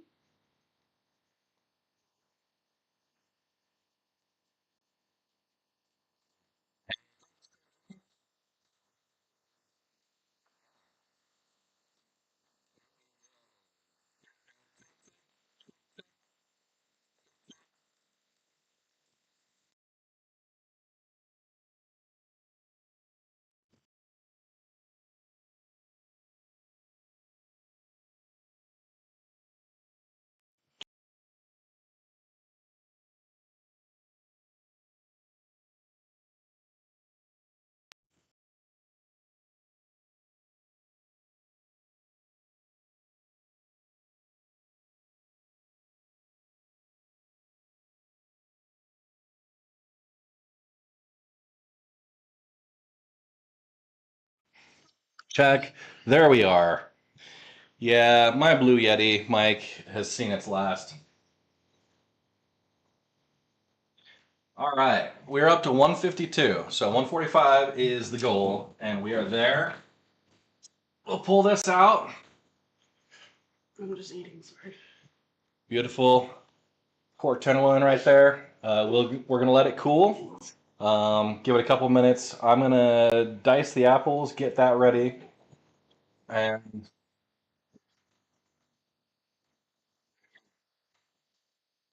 So we're going to put the main course in here next. That's going to that's going to comprise of our mushroom risotto and the pork tenderloin that I've just put aside. We're going to leave the oven on because next up we've got the apples. I'm going to dice the apples real quick, get those ready, and I'm going to do a little bit of a quick cook to get those sauced, a little bit of cinnamon, a little bit of sugar. Yeah. I'm going to cook them a little bit. Just, oh, a mission success with no bugs. A Viticus. Ooh. Uh, so here, while those are done, okay. See, did you want me? So Mrs. Red did us the kindness of Z? pre kind of Z? peeling these apples. So we'll take them across. Okay. We'll leave the centerpiece. That'll be fine. Don't have to go too tight with it. Oh, yeah, it didn't. Of course, the peanut gallery over here. Hey, Chris Abbott. So the full menu, we have the so there were the pan-seared scallops with a lemon cape.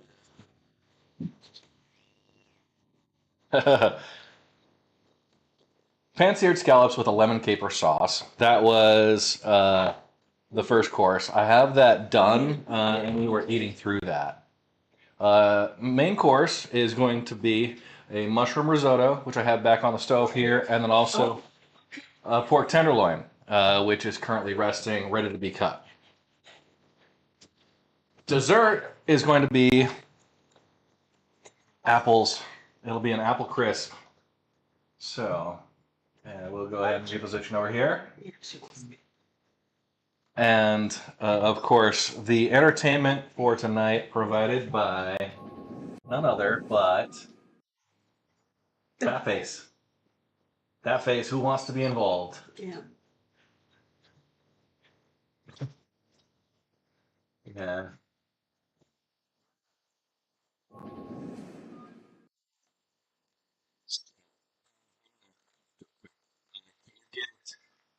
Some water, starch, so like 2 tablespoons of water. And yeah, just do a quick slurry. Okay. So, dicing up the apples. A little chunky. They don't need to be fine. And the child finds her way into everything. Okay. That's gonna be good. So we'll dice these up. Just rotate. You really? Yeah?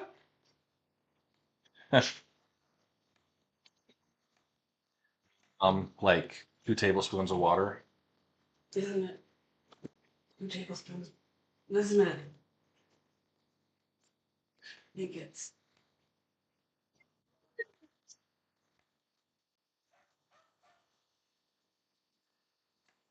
There's a full kitchen tonight. So, yeah, Chris Abbott. Sounds like a delicious meal, fully approved with the choice of apple crisp. I gotta say, apple crisp is underrated. Especially since it's pretty easy. Like, if you get your own streusel topping, maybe what we could do is once I get these going, you get the streusel topping going, and I'll eat and get the other set prepped. Okay. So, I'm dicing, kind of cubing, and we're going to come back and hit these with a little bit of water, a little bit of sugar, a little bit of cinnamon, and then a cornstarch to make kind of like a pie filling almost. I'm going to put these in little ramekins, and they will be individually sized.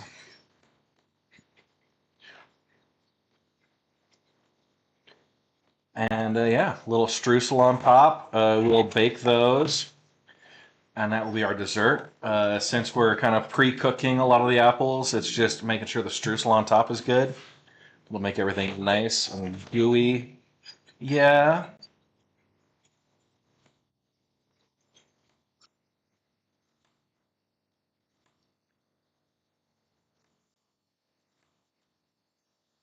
beautiful. I love it when that happens.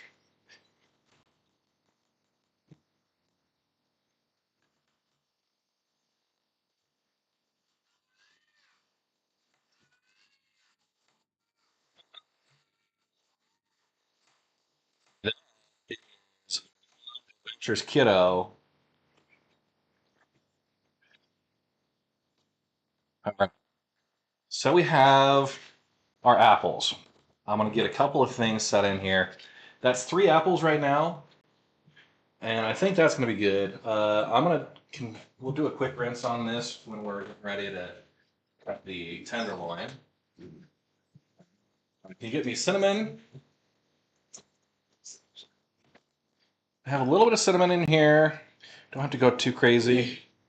That'll probably be good. And sugar as well.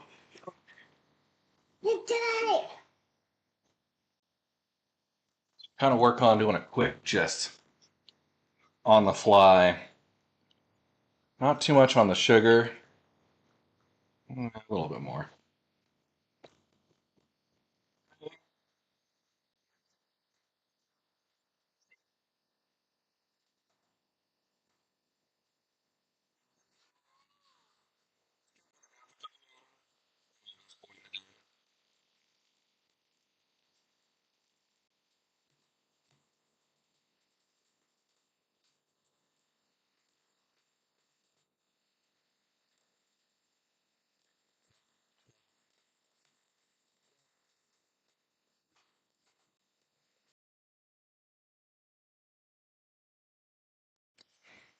Make sure with it.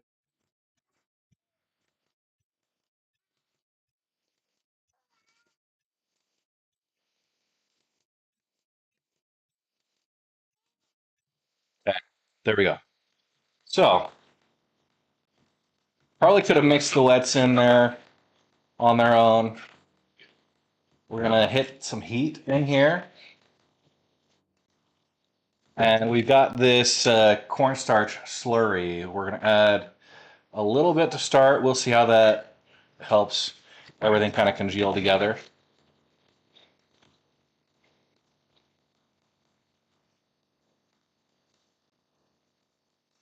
And we'll get that set up. I'm gonna cook it a little bit just to get things softened up, and then we'll get ready to bake. Bring my pork set up on the island. Okay.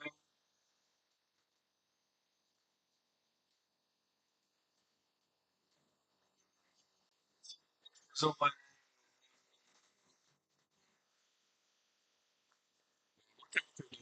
streusel cooked out.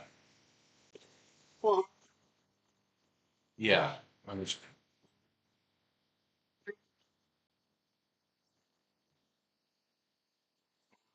sure.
anymore.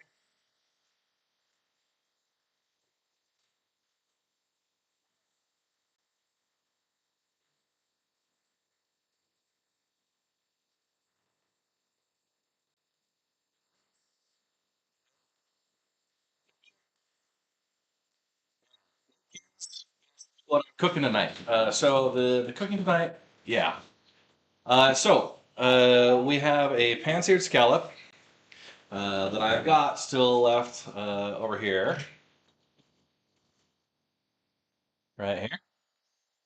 So I'll be eating my pan-seared scallop here in a minute, and we got a mushroom risotto with a pork tenderloin that we're just about to get set up to cook or to cut. So a little bit of the finishing. Of course, the baby isn't happy. Okay, we're over here. Quick check. We got a little bit of boil happening on our crisp flame. And we're actually going to cook these in just little individual sized ramekins. So we'll put the filling in, we'll put the topping on. I'll probably be able to fill maybe 4 of these. So get those out ready.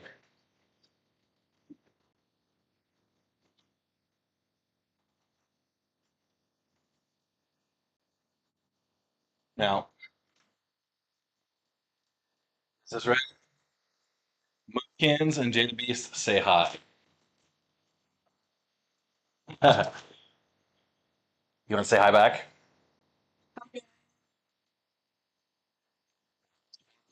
Here, pull this out right off the top there.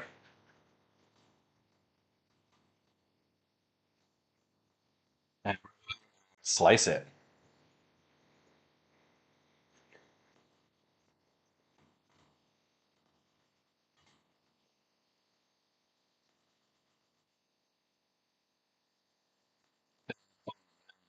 It's coming off of this.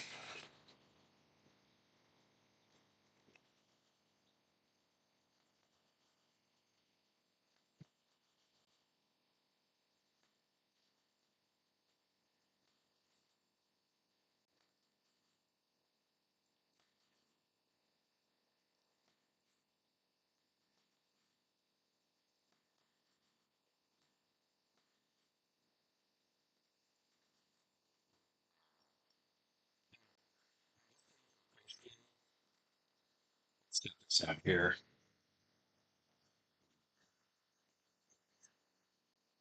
Yeah, just a second. I'm gonna just so you guys can get the full effect here. Check that out. Nice, herbaceous, beautiful color to it. Okay, I want to take one of these end pieces per Mrs. Red's request, chopping it up and getting it prepped for the daughter. She eats all of the adult food with us. So, yeah. We give her everything, including like spicy foods. She loves my ramen noodles during the day. So we'll set up there. That's pretty good small dice for her. Okay. No, that should be fine. So have that ready. We're gonna get the mushroom risotto ready to put on. The pork tenderloin coming up with that. Ooh, we're excited for the Super Bowl, mostly because of the food. I'm rooting for Doritos. Uh, Do you know who's playing? it's the Eagles and Chiefs, Yeah. right? Okay. They were Chiefs. Yeah. And just a quick, I'll show you here, that apple crisp center. That out.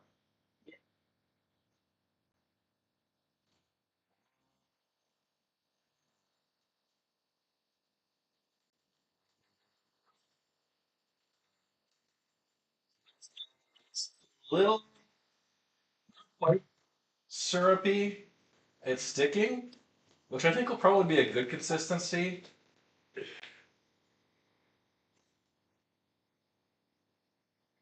It's got a little bit of cinnamon in there. Should be good. I think it's a good medicine when you smell it. And yeah, just a little bit more of the cornstarch slurry, not a ton. Because you don't want to overdo it, it just turns gummy. But it's one of those things like cooking with cornstarch. It's a chemistry, right? That cornstarch just kind of binds everything up. It's what makes Chinese like sauces, like a sweet and sour sauce. It's what makes them kind of that gooey, sticky consistency. You do a little bit of that here, and it's like a nice, kind of pie filling. So good chunks. I think those are almost done. Ready to go in. We're done with the slurry.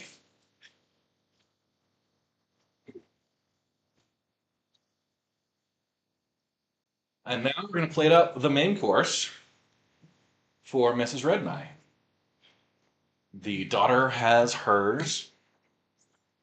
Yeah, should be fine. So a couple things. I've got my scallops I'll be addressing here in a moment. But we'll start off with the scallops to get some of this out of the way. I'm sorry. Starting off with the risotto, which is a mushroom risotto. We put some Parmesan in there. I want to just try and mix it together a little bit right here at the end. And I'll plop in here, kind of off to the side.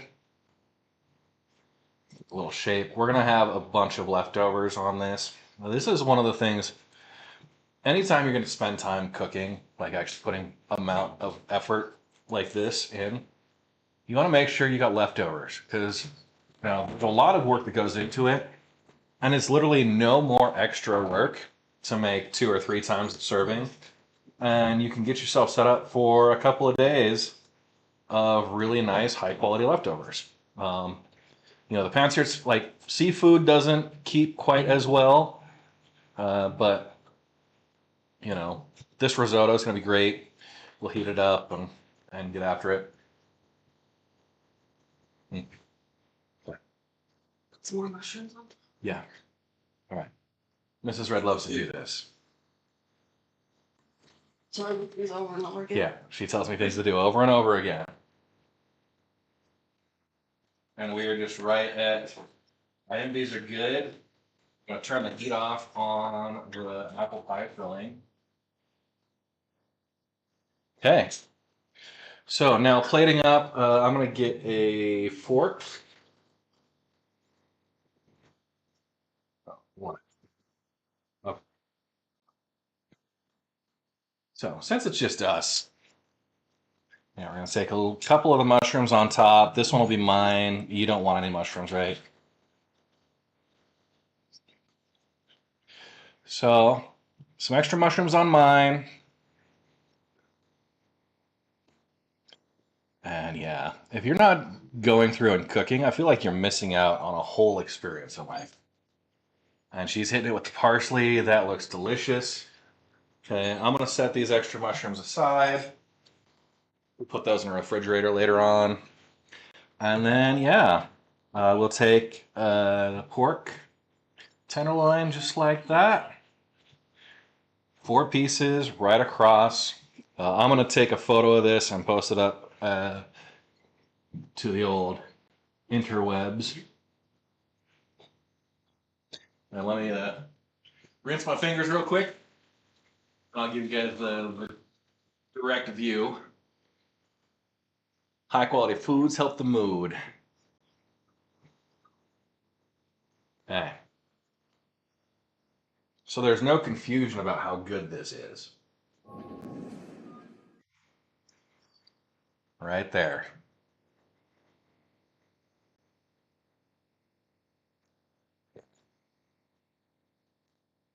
Camera white balance is a little bit off. What I'm going to do is I'm going to set up a little staging area here where the herbs are at. Get those out of the way. I got a photo there.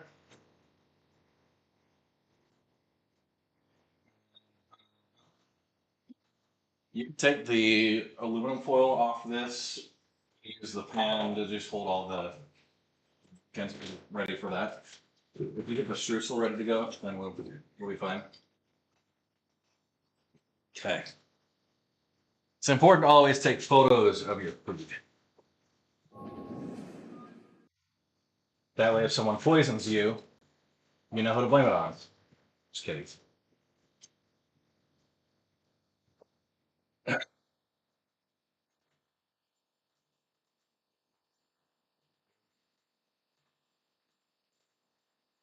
So if you don't know how to take good food photos, and you want to have good lighting, you go through with a zoom. So I've got like a 2x zoom.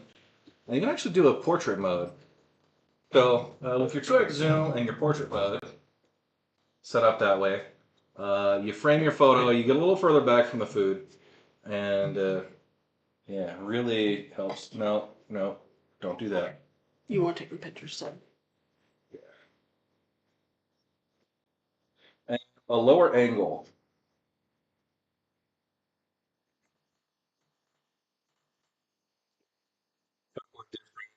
See if the time further back so the lighting is a little bit better. High quality foods. Yeah. So there we go. I'm gonna go set up, and I'll get my 2 courses down.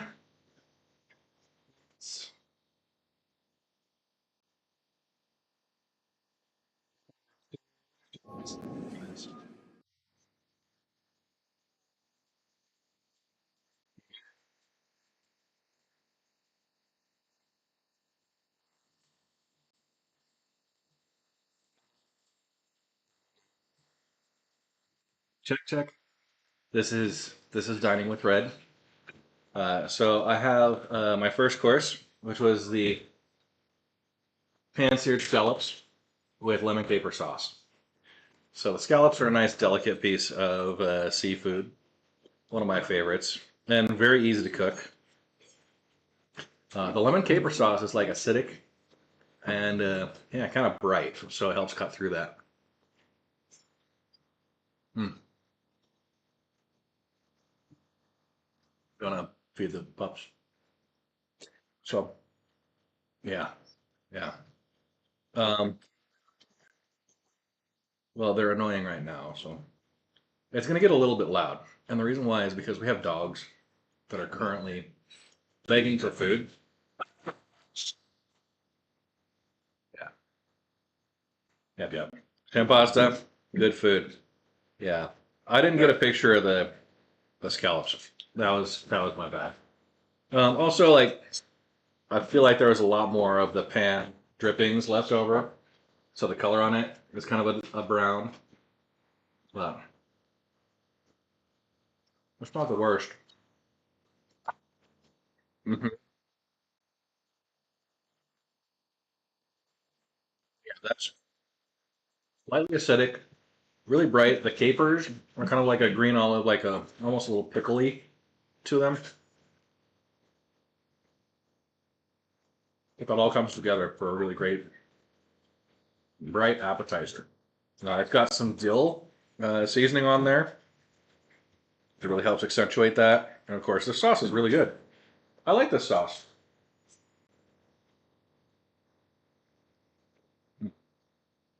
So don't sleep on the caper sauce. I think the one thing we're missing is like fresh rolls or something. Like a bread or something. Yeah. Yeah, if we had like an olive oil, crostinis. Yeah, I want something solid. Yeah, you getting once you're set.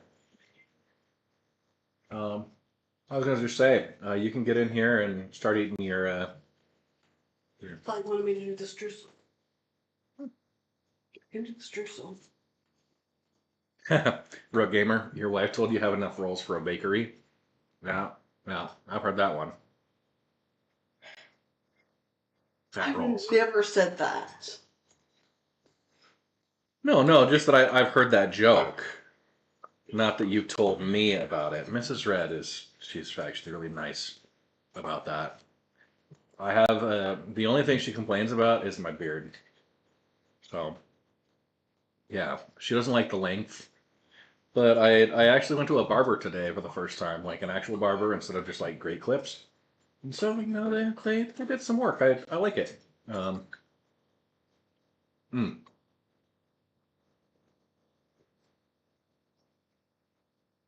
no, it wasn't Pro, but I told Pro about it. So that pork tenderloin is delicious. You need to get in here and get some bites. Here, here. Huh?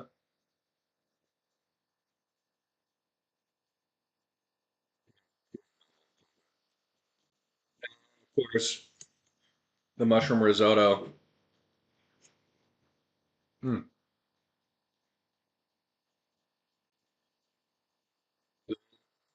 it's like springy flavor on the mushrooms or springy texture. Good flavor. Mm.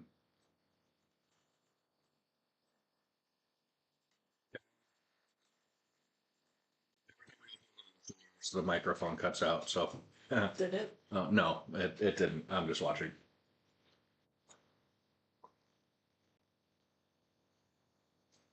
Mm,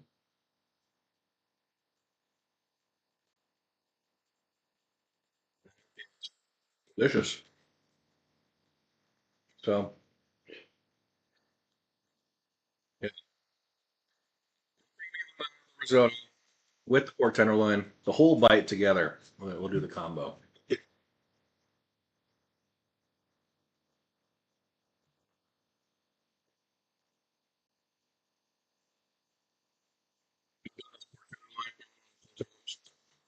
It's never once failed me.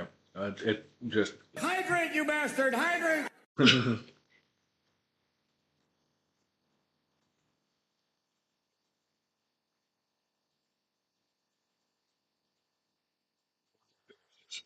mouth full of food.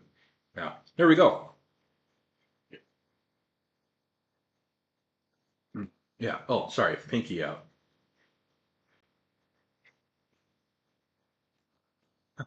Thanks, Jay. Just doing Star Citizen today. Were you part of a salvage job?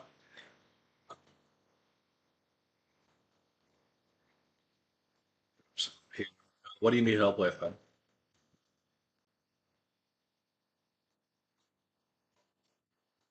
Why'd you do that?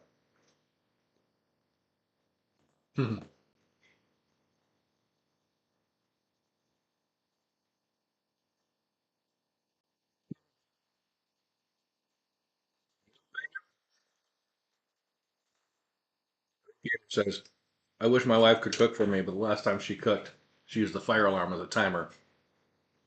See, I'm the one that sets up the fire Yeah. alarm. I'm the one who sets it off more often than not. Because you like to use cast iron, and this house Yeah. doesn't like cast iron. Mm. A good hood vent. Quick necessity. That's what. Do you want a streusel toffee? Hmm? The streusel toffee for the apple. What Yeah. did you want? Just, I mean, you got the recipe for it, right?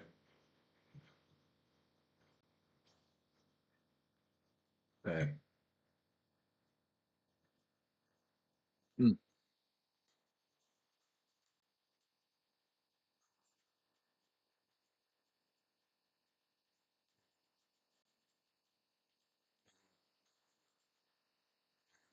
I can get this and then get some of your food here. This is a collaborative effort. So,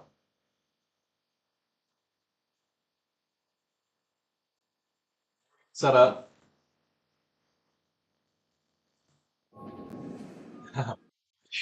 Yeah, still drooling. Okay. Half of my meal there. it right here. So now we're going to be making streusel topping.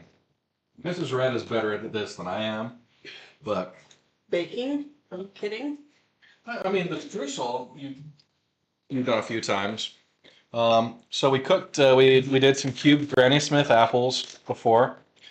Those have been cooked up. I think they'll be pretty good. We're gonna set these into some ramekins real quick, and I'll actually bring those over. Get that set down first. There you go. Oh yeah. Go to there. So there's our ramekins. And we'll just spoon these in. Okay. And a little bit. It had about a half a cup of water, a little bit of sugar, not a ton, and just a dash of cinnamon. And these are all very scientific measurement units. It's our own. Yeah. Yeah. So kind of spread that. I'll balance out the filling levels as we go. You go do the streusel topping with my parents. Yeah. And yeah, each one, it'll just kind of sit below the lip there. We got a little bit of the juices. They'll help bubble up through. And we'll do a streusel topping on top of each. So, what's the bake time?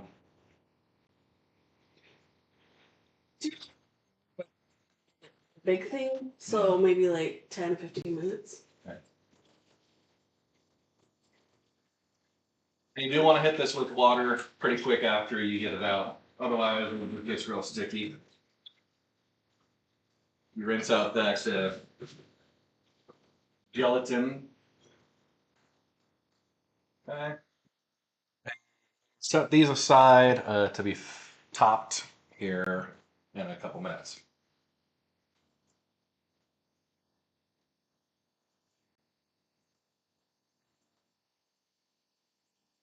And we'll just do a little bit of cleanup, put some stuff away while she's getting the dry ingredients put together.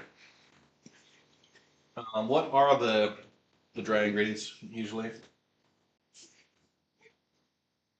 Minute. It's flour, butter, and brown sugar. The deli containers, once again. I was gonna. Where's that bowl that I just had? That Oh, bowl? this bowl. Yeah. Yeah, I'm just gonna do it in the deli. Oh. I'm giving you the bowl. I'm putting the food away. Uh, mushrooms from earlier. We're gonna store these. This is part of the cooking experience, is the prepping for the next few days of food. And I really didn't need that large of a deli container, but mushrooms. That I need those still. Yeah. Okay.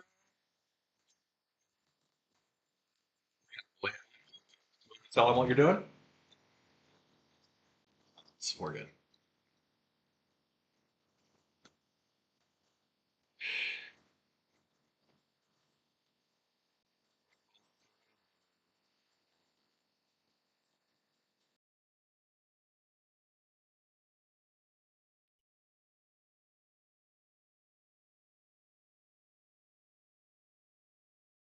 Okay. Check, check. We're good. Okay.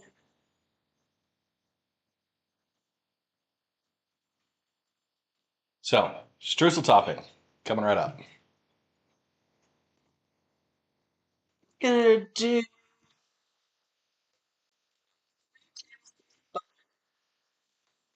softened butter.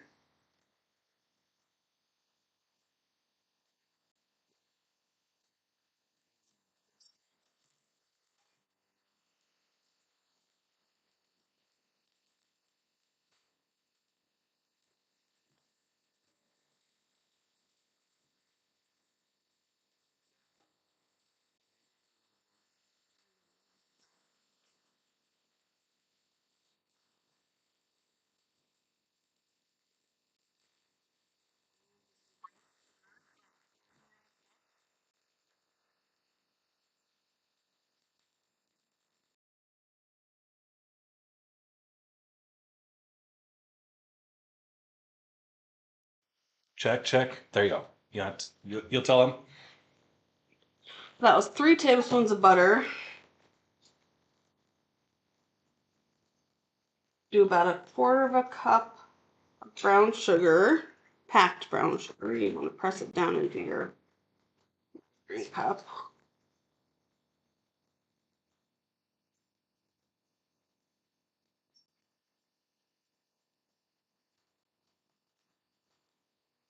This is just.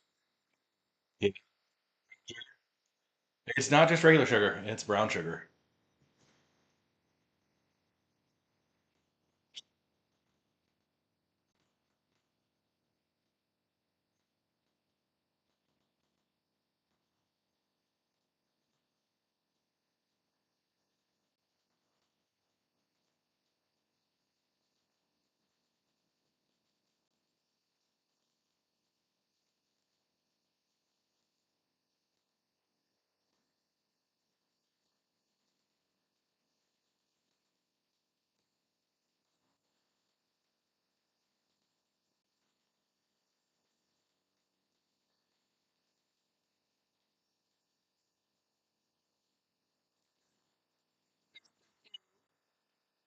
That says, how can we get some of this food mailed to chat? Man. When the robots rise up, maybe we can. Yeah.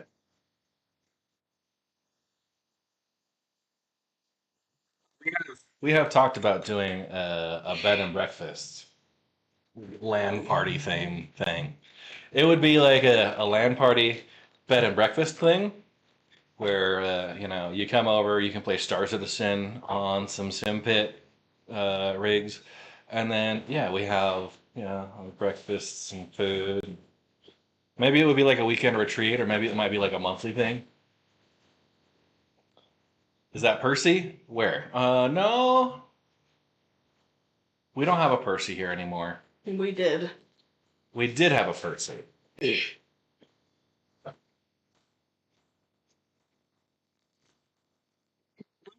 Same amount of flour that we did the sugar. So 1/4 cup.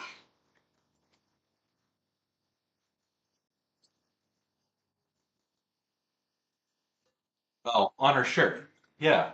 Oh, yeah. Percy from Critical Role. Yeah. Yes, it is. We had a dog named Percy, named after that Percy, actually. We have Percy, a trinket, a key lift, and did we have a grog? We did have a grog. We did have a grog. Yep, we did. So that whole litter, they were all themed. Same amount of flour as you do the sugar.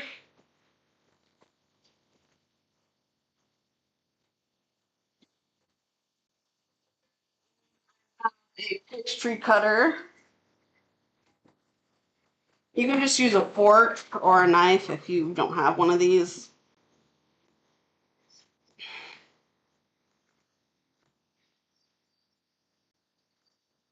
It really helps with the butter.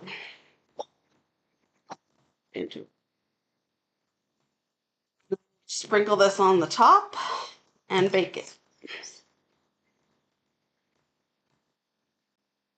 Once we have this bind.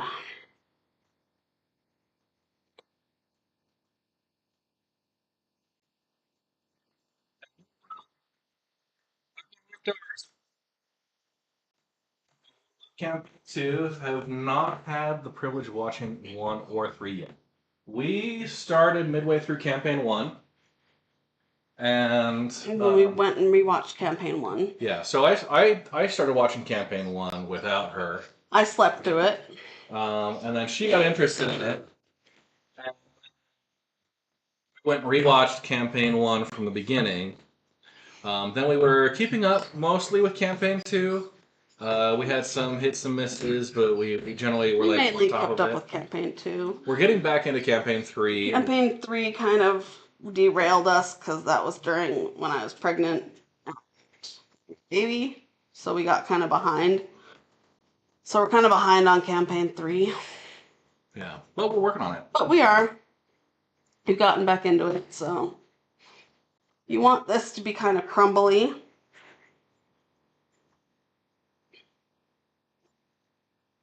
I'll let you take the show while I finish some food. Oh, man, yeah. More And wine. some more wine. That's why this pastry cutter is good, because it helps to break up that butter. This is my favorite topping, actually. This is from my mother and grandmother, I believe. My mother's watching, so she will correct me on that later.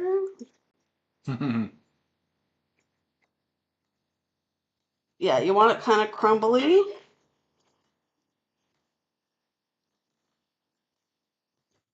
And there she is on my phone. Hydrate, you bastard! Hydrate! Yes to all, she says. Yeah. So I guess I was right. James, here. Did you want to hydrate? You're the one on screen. Here, I'll come over. We'll do a family hydrate. Well, without the baby. Without the baby. All right. Hydrate for Jenks. Cheers.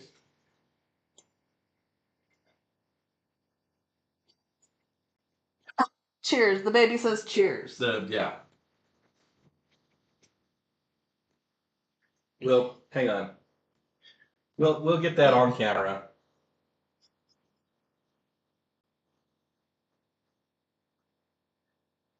All right, Z. Cheers. Cheers. This is good to go.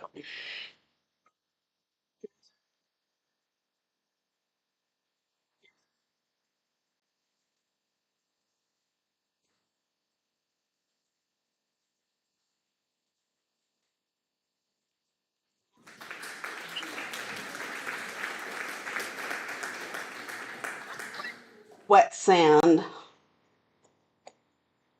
And we're just going to top these. Oh, here. Let's come over this way.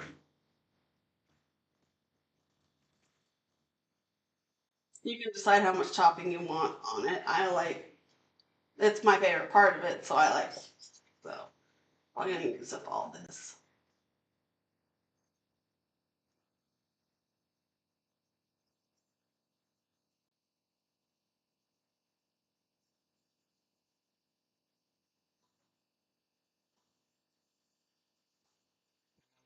Stop the parallel timing on here. We could have put this in before we started before we served the main course, so we wouldn't have to wait through it. But we've also both had a long day and would rather get some food in us first. Yeah. We don't usually do 3 courses. It's usually just 1 course with a little bit of everything and desserts extra all the time. Okay.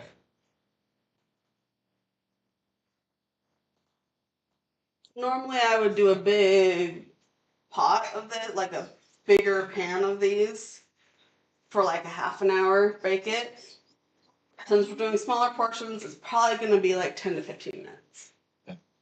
So I'll go ahead and load that into the oven, mostly because Mrs. Red burns herself when she plays around here. We'll get that top shelf.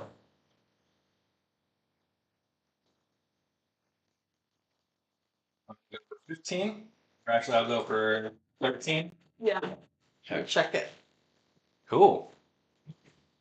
We're gonna rotate around here, and if you wanted to have a sit, you and I could do just a little chit chat. We can do a Q&A if they want to ask us questions. Yeah. How about that? Live Q&A for the Casa de Rojo. We go here.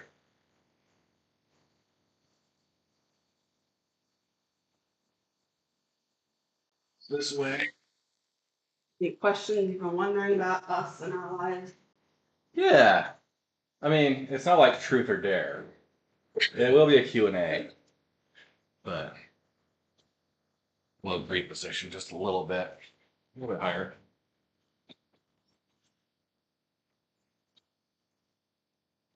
Ooh, ooh, oh. So, where'd your pork go? Okay, there. I got it.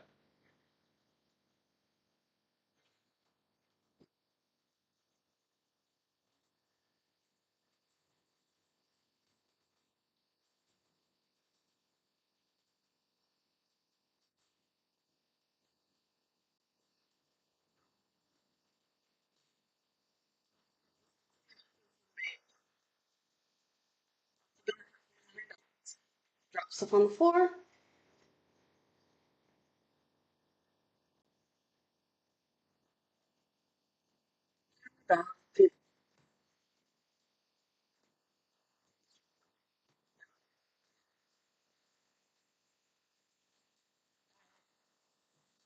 Like Q&A, folks.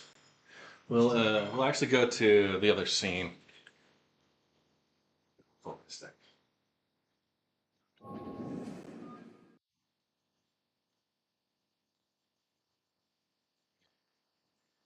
So, what questions do people have for us? It can be about cooking. It can be about dogs. It can be about raising babies. Yeah. What? It could be about how the food is.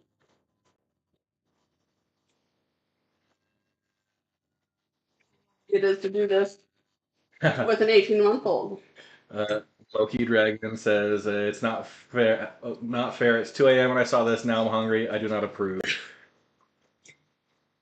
Mm. Well, what you can do is you can stop watching right now and come back later, or you can watch now and also watch later. No one will judge you.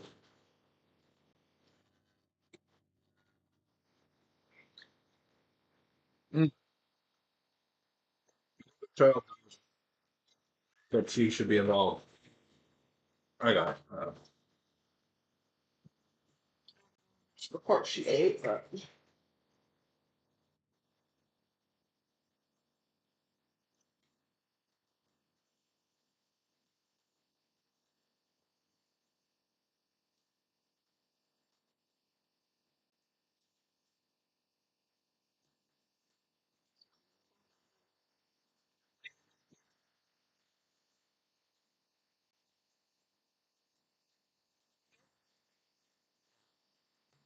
Great food critic. I like So one thing that I always criticize Mrs. Red for is her descriptive criticism, sort of the lack thereof. She's usually like, "Oh yeah, it's good. I like it." I like Um, pork. when So I'm like cooking and trying to do meals and stuff. Oh, ow, not the beard. I usually have to, try it. instead of asking her how she likes it, I ask her how much she would pay for it at a restaurant. The real critic says. Yeah. Yeah. So instead of saying like, "Do you like it?" I say, "How much would you pay for this at a restaurant?" And that's usually a good Is it indicator. good? She likes the risotto. Yeah. You like the Yeah. risotto? Yum. Yeah. She just started nodding for Mm. yes. Cheers. Cheers.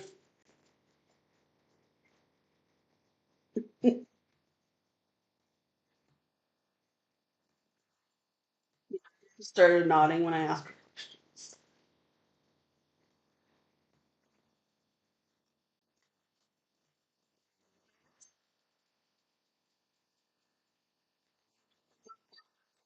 Says his cat will judge him.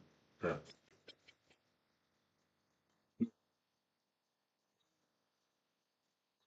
Says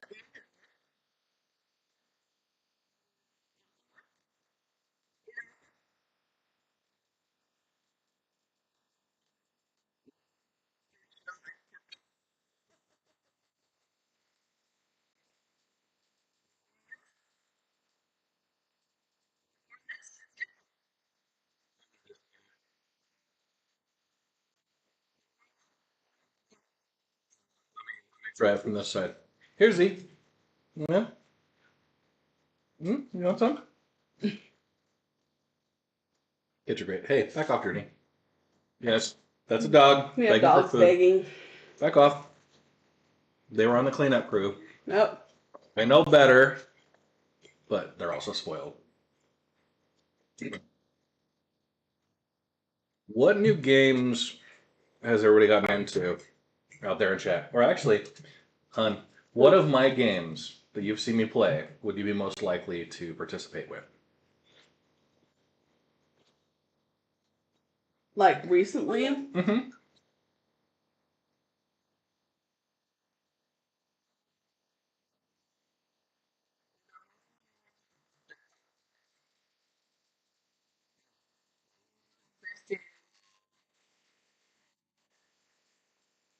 it's closest to City Planner Place. Yeah. You don't want to go on the ground. You don't want to be in my lap. Where do you want to be?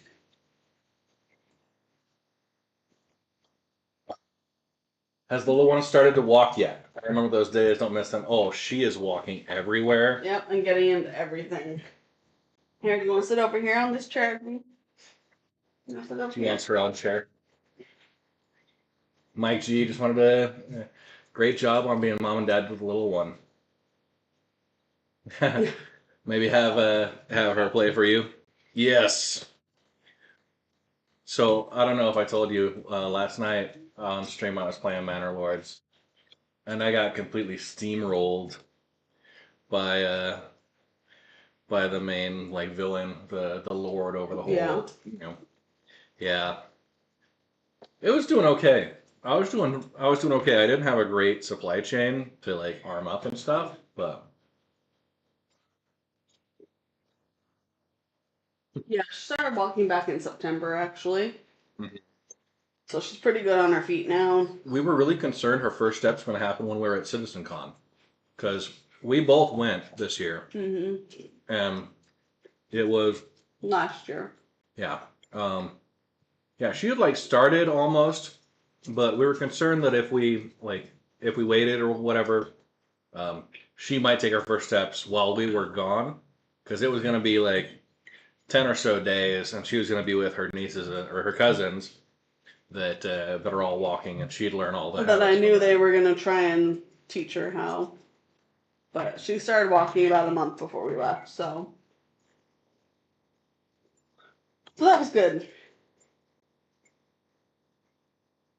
Yeah. So yeah, she started walking then. She's dancing and everything. Like I'll chase her around the house, and we've got an island here in the kitchen where I'll do my I'll do the fee fi full thumb giant routine. Pagan, there's an active giveaway. So redeeming the 5 tickets for the Misc Fortune. That's where those are at. Exclamation point giveaway should have the details for it. You want some more? Z? Hmm. Z? You want some?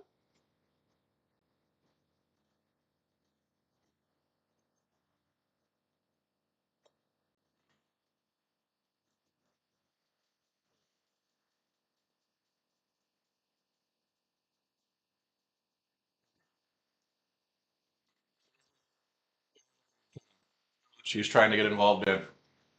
Yeah, it's way too. This is where we're monitoring your chat, and she's just watching the letters scroll by.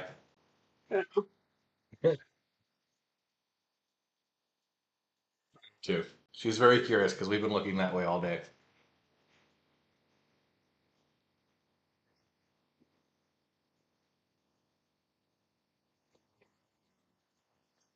How'd you know that the decimal number thingy? That's Joe. You some of these bar stools because she might fall off, but she's really adventurous. She likes getting up and down things. She likes to sit on big girl chairs. Yes. So, got about 2 minutes left on the first timer.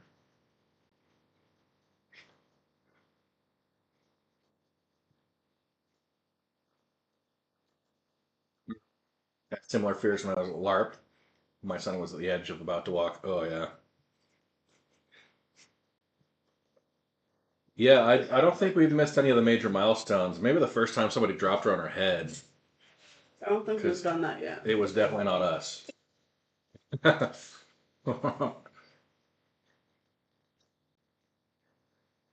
What was she doing the other day? So she likes to take the couch cushions off, Let's take the pillows off of the couch. and Pillows. yeah, she uses those as like a step stool to get up onto the couch. Mm-hmm.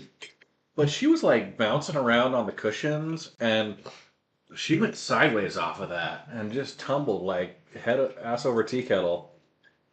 And like she landed soft on the carpet below, but I think you were both like she full on cartwheeled off of there.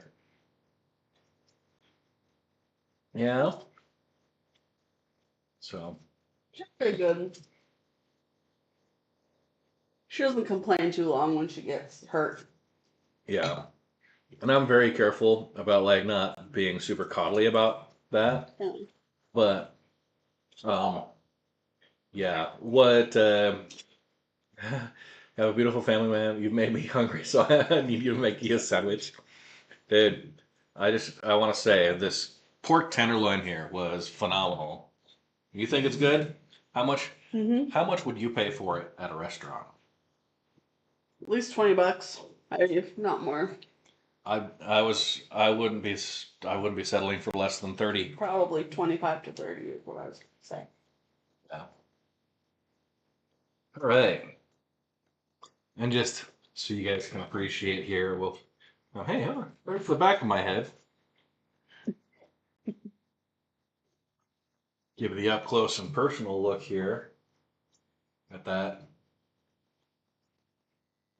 Yeah, there we go.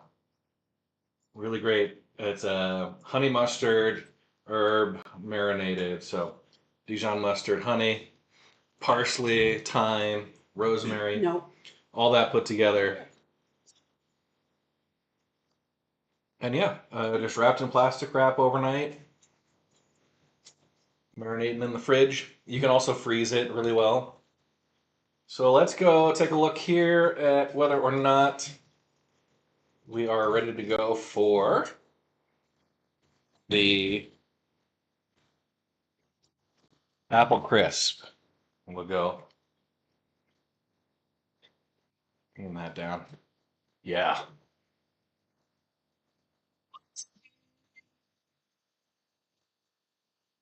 It's a little blonde still. Not quite like it's, Little, but it's buttery, little bubbly. bubbly there. Okay. Another 5 minutes? Hmm? What?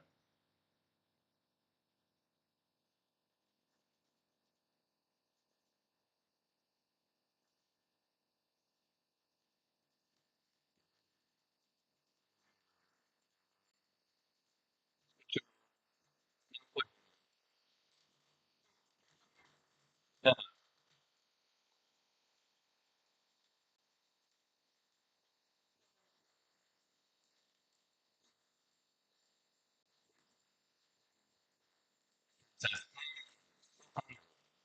So we can keep doing the Q&A, talking through that stuff. I'm gonna set up for. I'm gonna get the pork tenderloin put away. I've finished my plate off. That was awesome.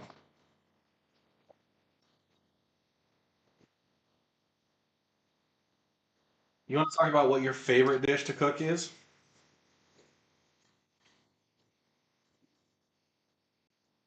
What did you think about SCL? What is SCL? Star Citizen Live. I've watched about half of it. Oh, is that with what you were watching the other night? Yeah. So Did you watch I've- more of it? I watched about half of it. I got through part of that at work. It was just a really busy week for me, so I didn't get a ton of time. But I'm halfway through. What I saw I liked. I did see there was a mining section that I jumped forward to, and I was kind of disappointed that it was as small as it was.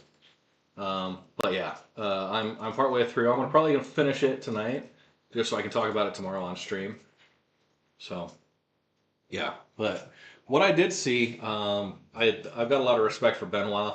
He's a great technical a great technical mind, and one of the things I like about folks that really know their shit is they can explain it to people really easily. They explain it like I'm five methodology. Benoit's really good at that. He can explain it in simple terms that somebody who's not an expert will understand. That's what I strive for, and I feel like I nail it a lot of the time. But Benoit he's good at that, and so yeah, I can listen to him a lot longer than I can listen to Tony Z. So yeah, put this in the dishwasher and then get the other stuff. Yeah, I just want to have issues. It's just noisy. I just want to announce his presence. Thoughts on Tony Lee's sort of retirement? I heard they moved him to emeritus status, so he's just kind of like there as advisor, right? I don't know. He's always had very. Sorry, I'm out of frame right now as I'm. This should be out. Yeah. So yeah, Tony Z has always been a very much detailed person. He will go into the finest points possible of anything he explains. Um, I'm the type of person who likes that, but I recognize people might not. And yeah, it would be interesting. A lot of the stuff he does, I see similarities in my own engineering work. Control and simulation and stuff, maybe. But yeah, yeah, yeah. So he's got his stuff. There was an error while Sig was uploading Tony Z to. I don't feel there was an error. Maybe not. Yeah. If they uploaded his consciousness, I think we'd all be over by now. So.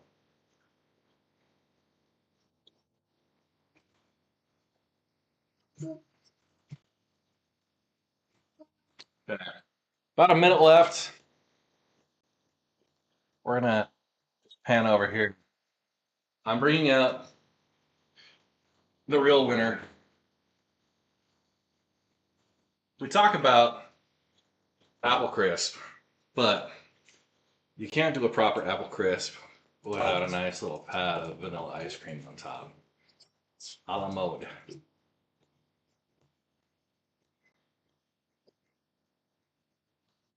It's the challenge dessert? Maybe.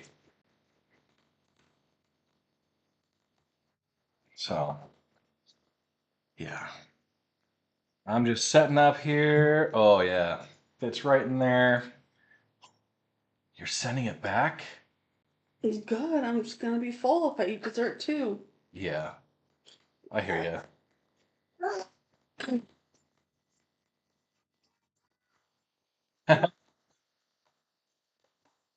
You've got Comment so from much the to peanut say. gallery. So much to say. That nobody can understand. I mean, stand to appreciate.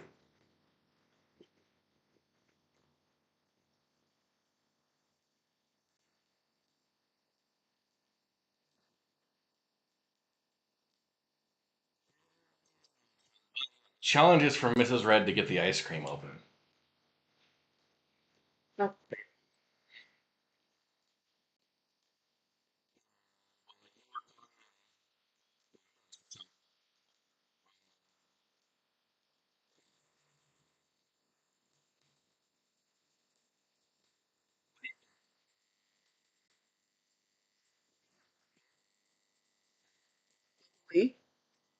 Nice and bubbly. What's your favorite? What's your favorite food? Ooh, favorite food. I mean, obviously, we are both real big fans of seafood. Um, I think, yeah. Your favorite, probably a crab dinner, right? I really like crab. Yeah. Yeah, anything with crab. We have we have a picture of ourselves on the Oregon coast at Kelly's Brighton Marina. that we had gone through and we put a couple crab pots out. So my brother has an RV that he like sets up on the coast there throughout the winter, like October through March. So we'd done a road trip out there. We stayed in the RV, and that morning I went out. I dropped some crab pots off of the pier at this marina. Caught a couple of live, fresh Dungeness crab, and they boiled them up for us that day, like right there, just at the dock. And our RV was like 20 yards away. So my brother had gone through, and he's He was coming up to meet us. yeah, he's an Oregon native. He went through Tillamook and he did some foraging. He got some really nice chanterelle mushrooms, and they had some butter noodles. And he sautéed that crab meat with the butter noodles and chanterelle mushrooms and a nice butter sauce. And yeah, that was one of my favorite meals ever. Had some nice like white wine. We were sitting right there on the bay, just Oregon coast, surrounded by the sea and the forest and all that. So You want some ice cream? yeah, yeah.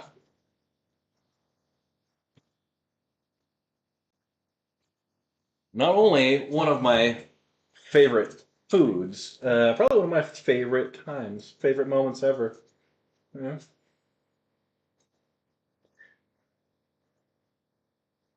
Do some ice cream or dessert? Yeah. She nodding. You want some ice cream? It's gonna be cold. We'll get you brain freeze. You guys want to experience baby brain freeze right off the bat? Grr.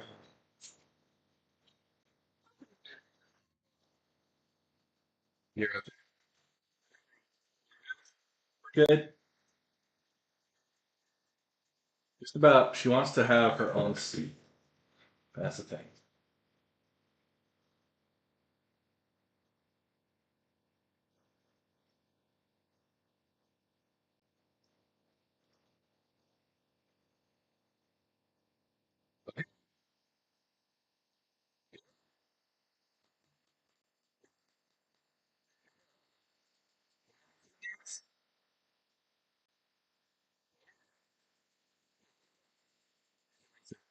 She likes it. See, they're clapping over there too.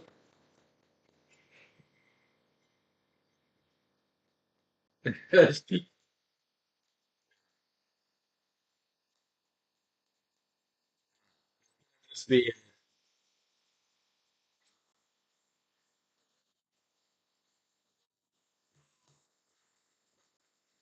sugar rush is hitting her. So yeah, we've got our dessert coming up. I think we're gonna really, we're gonna get this served up. We are going to start eating away at it, and then yeah, she's got a bath night tonight, and then we're gonna have a night just catching up. Oh, Dragosia, thank you for the 100 bits. Bit donation received. Yeah. So we'll be working through the rest of that for the day. And yeah. Yay! Here, is this her spoon? Yeah. Don't double dip. No, that's gonna do it. I'm gonna go from the side here where it hasn't been dip-rified. It's gonna get her some.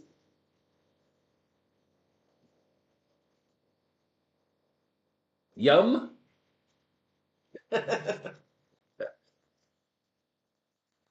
She keeps looking up and seeing the emojis, like the clapping. gifs with the clapping, and she just loves that. Shrimp pasta, it's her favorite. Okay, you ready? Yeah.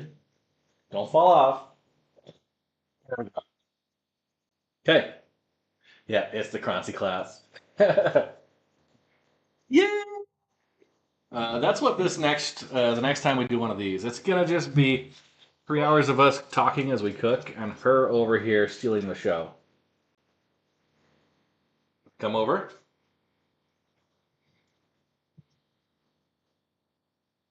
Joke's on you. Let's get this dished up. So we're gonna rotate around here.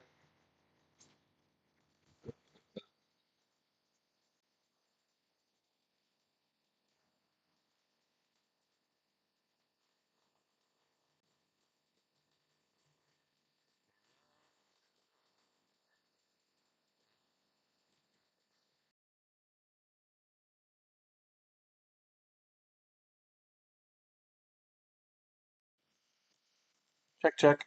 There we go. So Mrs. Red has these ramekins we got. We got the ice cream going. I'll actually set up here this way instead. Okay, so you got your ice cream, got the bowl. Let's move this out of the way.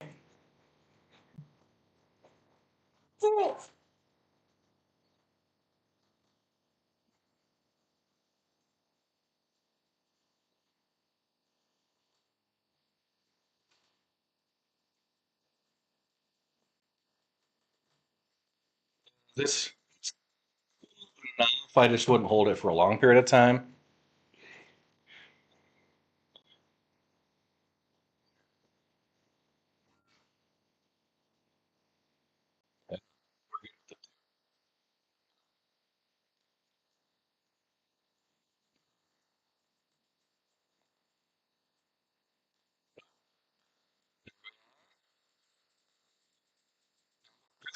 Mode.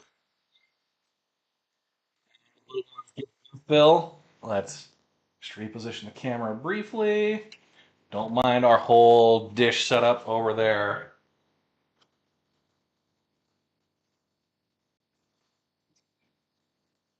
I'll just come back a little bit.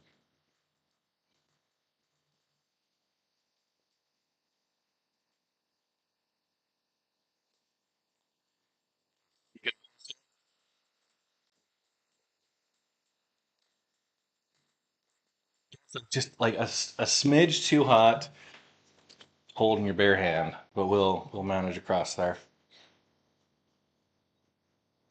I think that's the perfect temperature to actually go through and eat it. Oh yeah, it's nice and melty here. Just appreciate that bite. Mm. Yeah,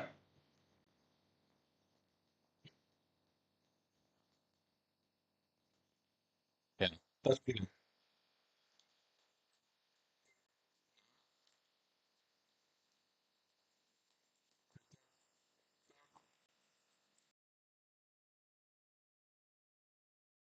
Check, check. There we go. Yeah, that is really, really good. I like it. We could do this again.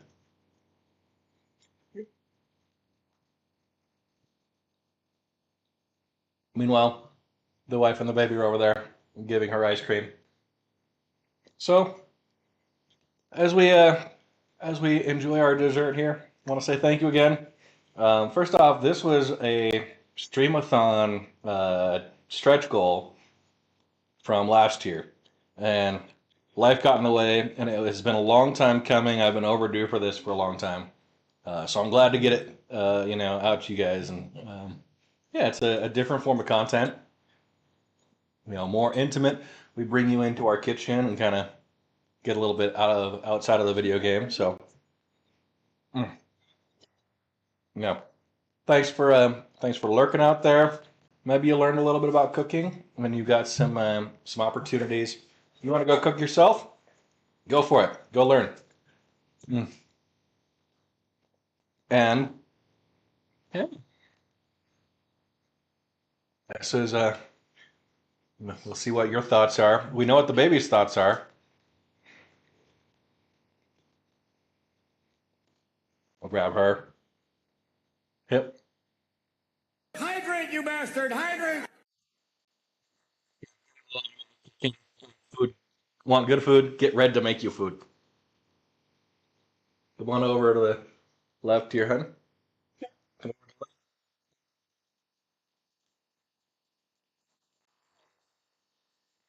in this bad habit of grabbing my beard. So with that, she's turned into a pumpkin. It's bath time for her, and we are gonna be bounce out of here. But thank you for hanging out with us, enjoying an evening in Lo Cochino de Roja. Maybe that's the right translation.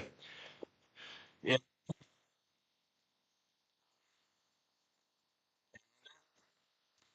Thanks, guys. We're gonna bounce out. You want to say anything to sign off? Just Thanks for tuning in. yeah. Thanks for tuning in.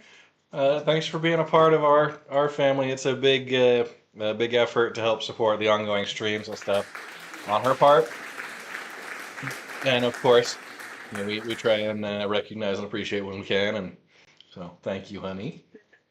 And yeah, for you guys at home that keep tuning in for a middle-aged bearded white guy playing space games. I'm sorry it was me, but I hope you enjoyed it. So, yeah, we're gonna bounce out, hit the end screen, and I don't know, we might raid somebody. I have no idea, but catch you guys later.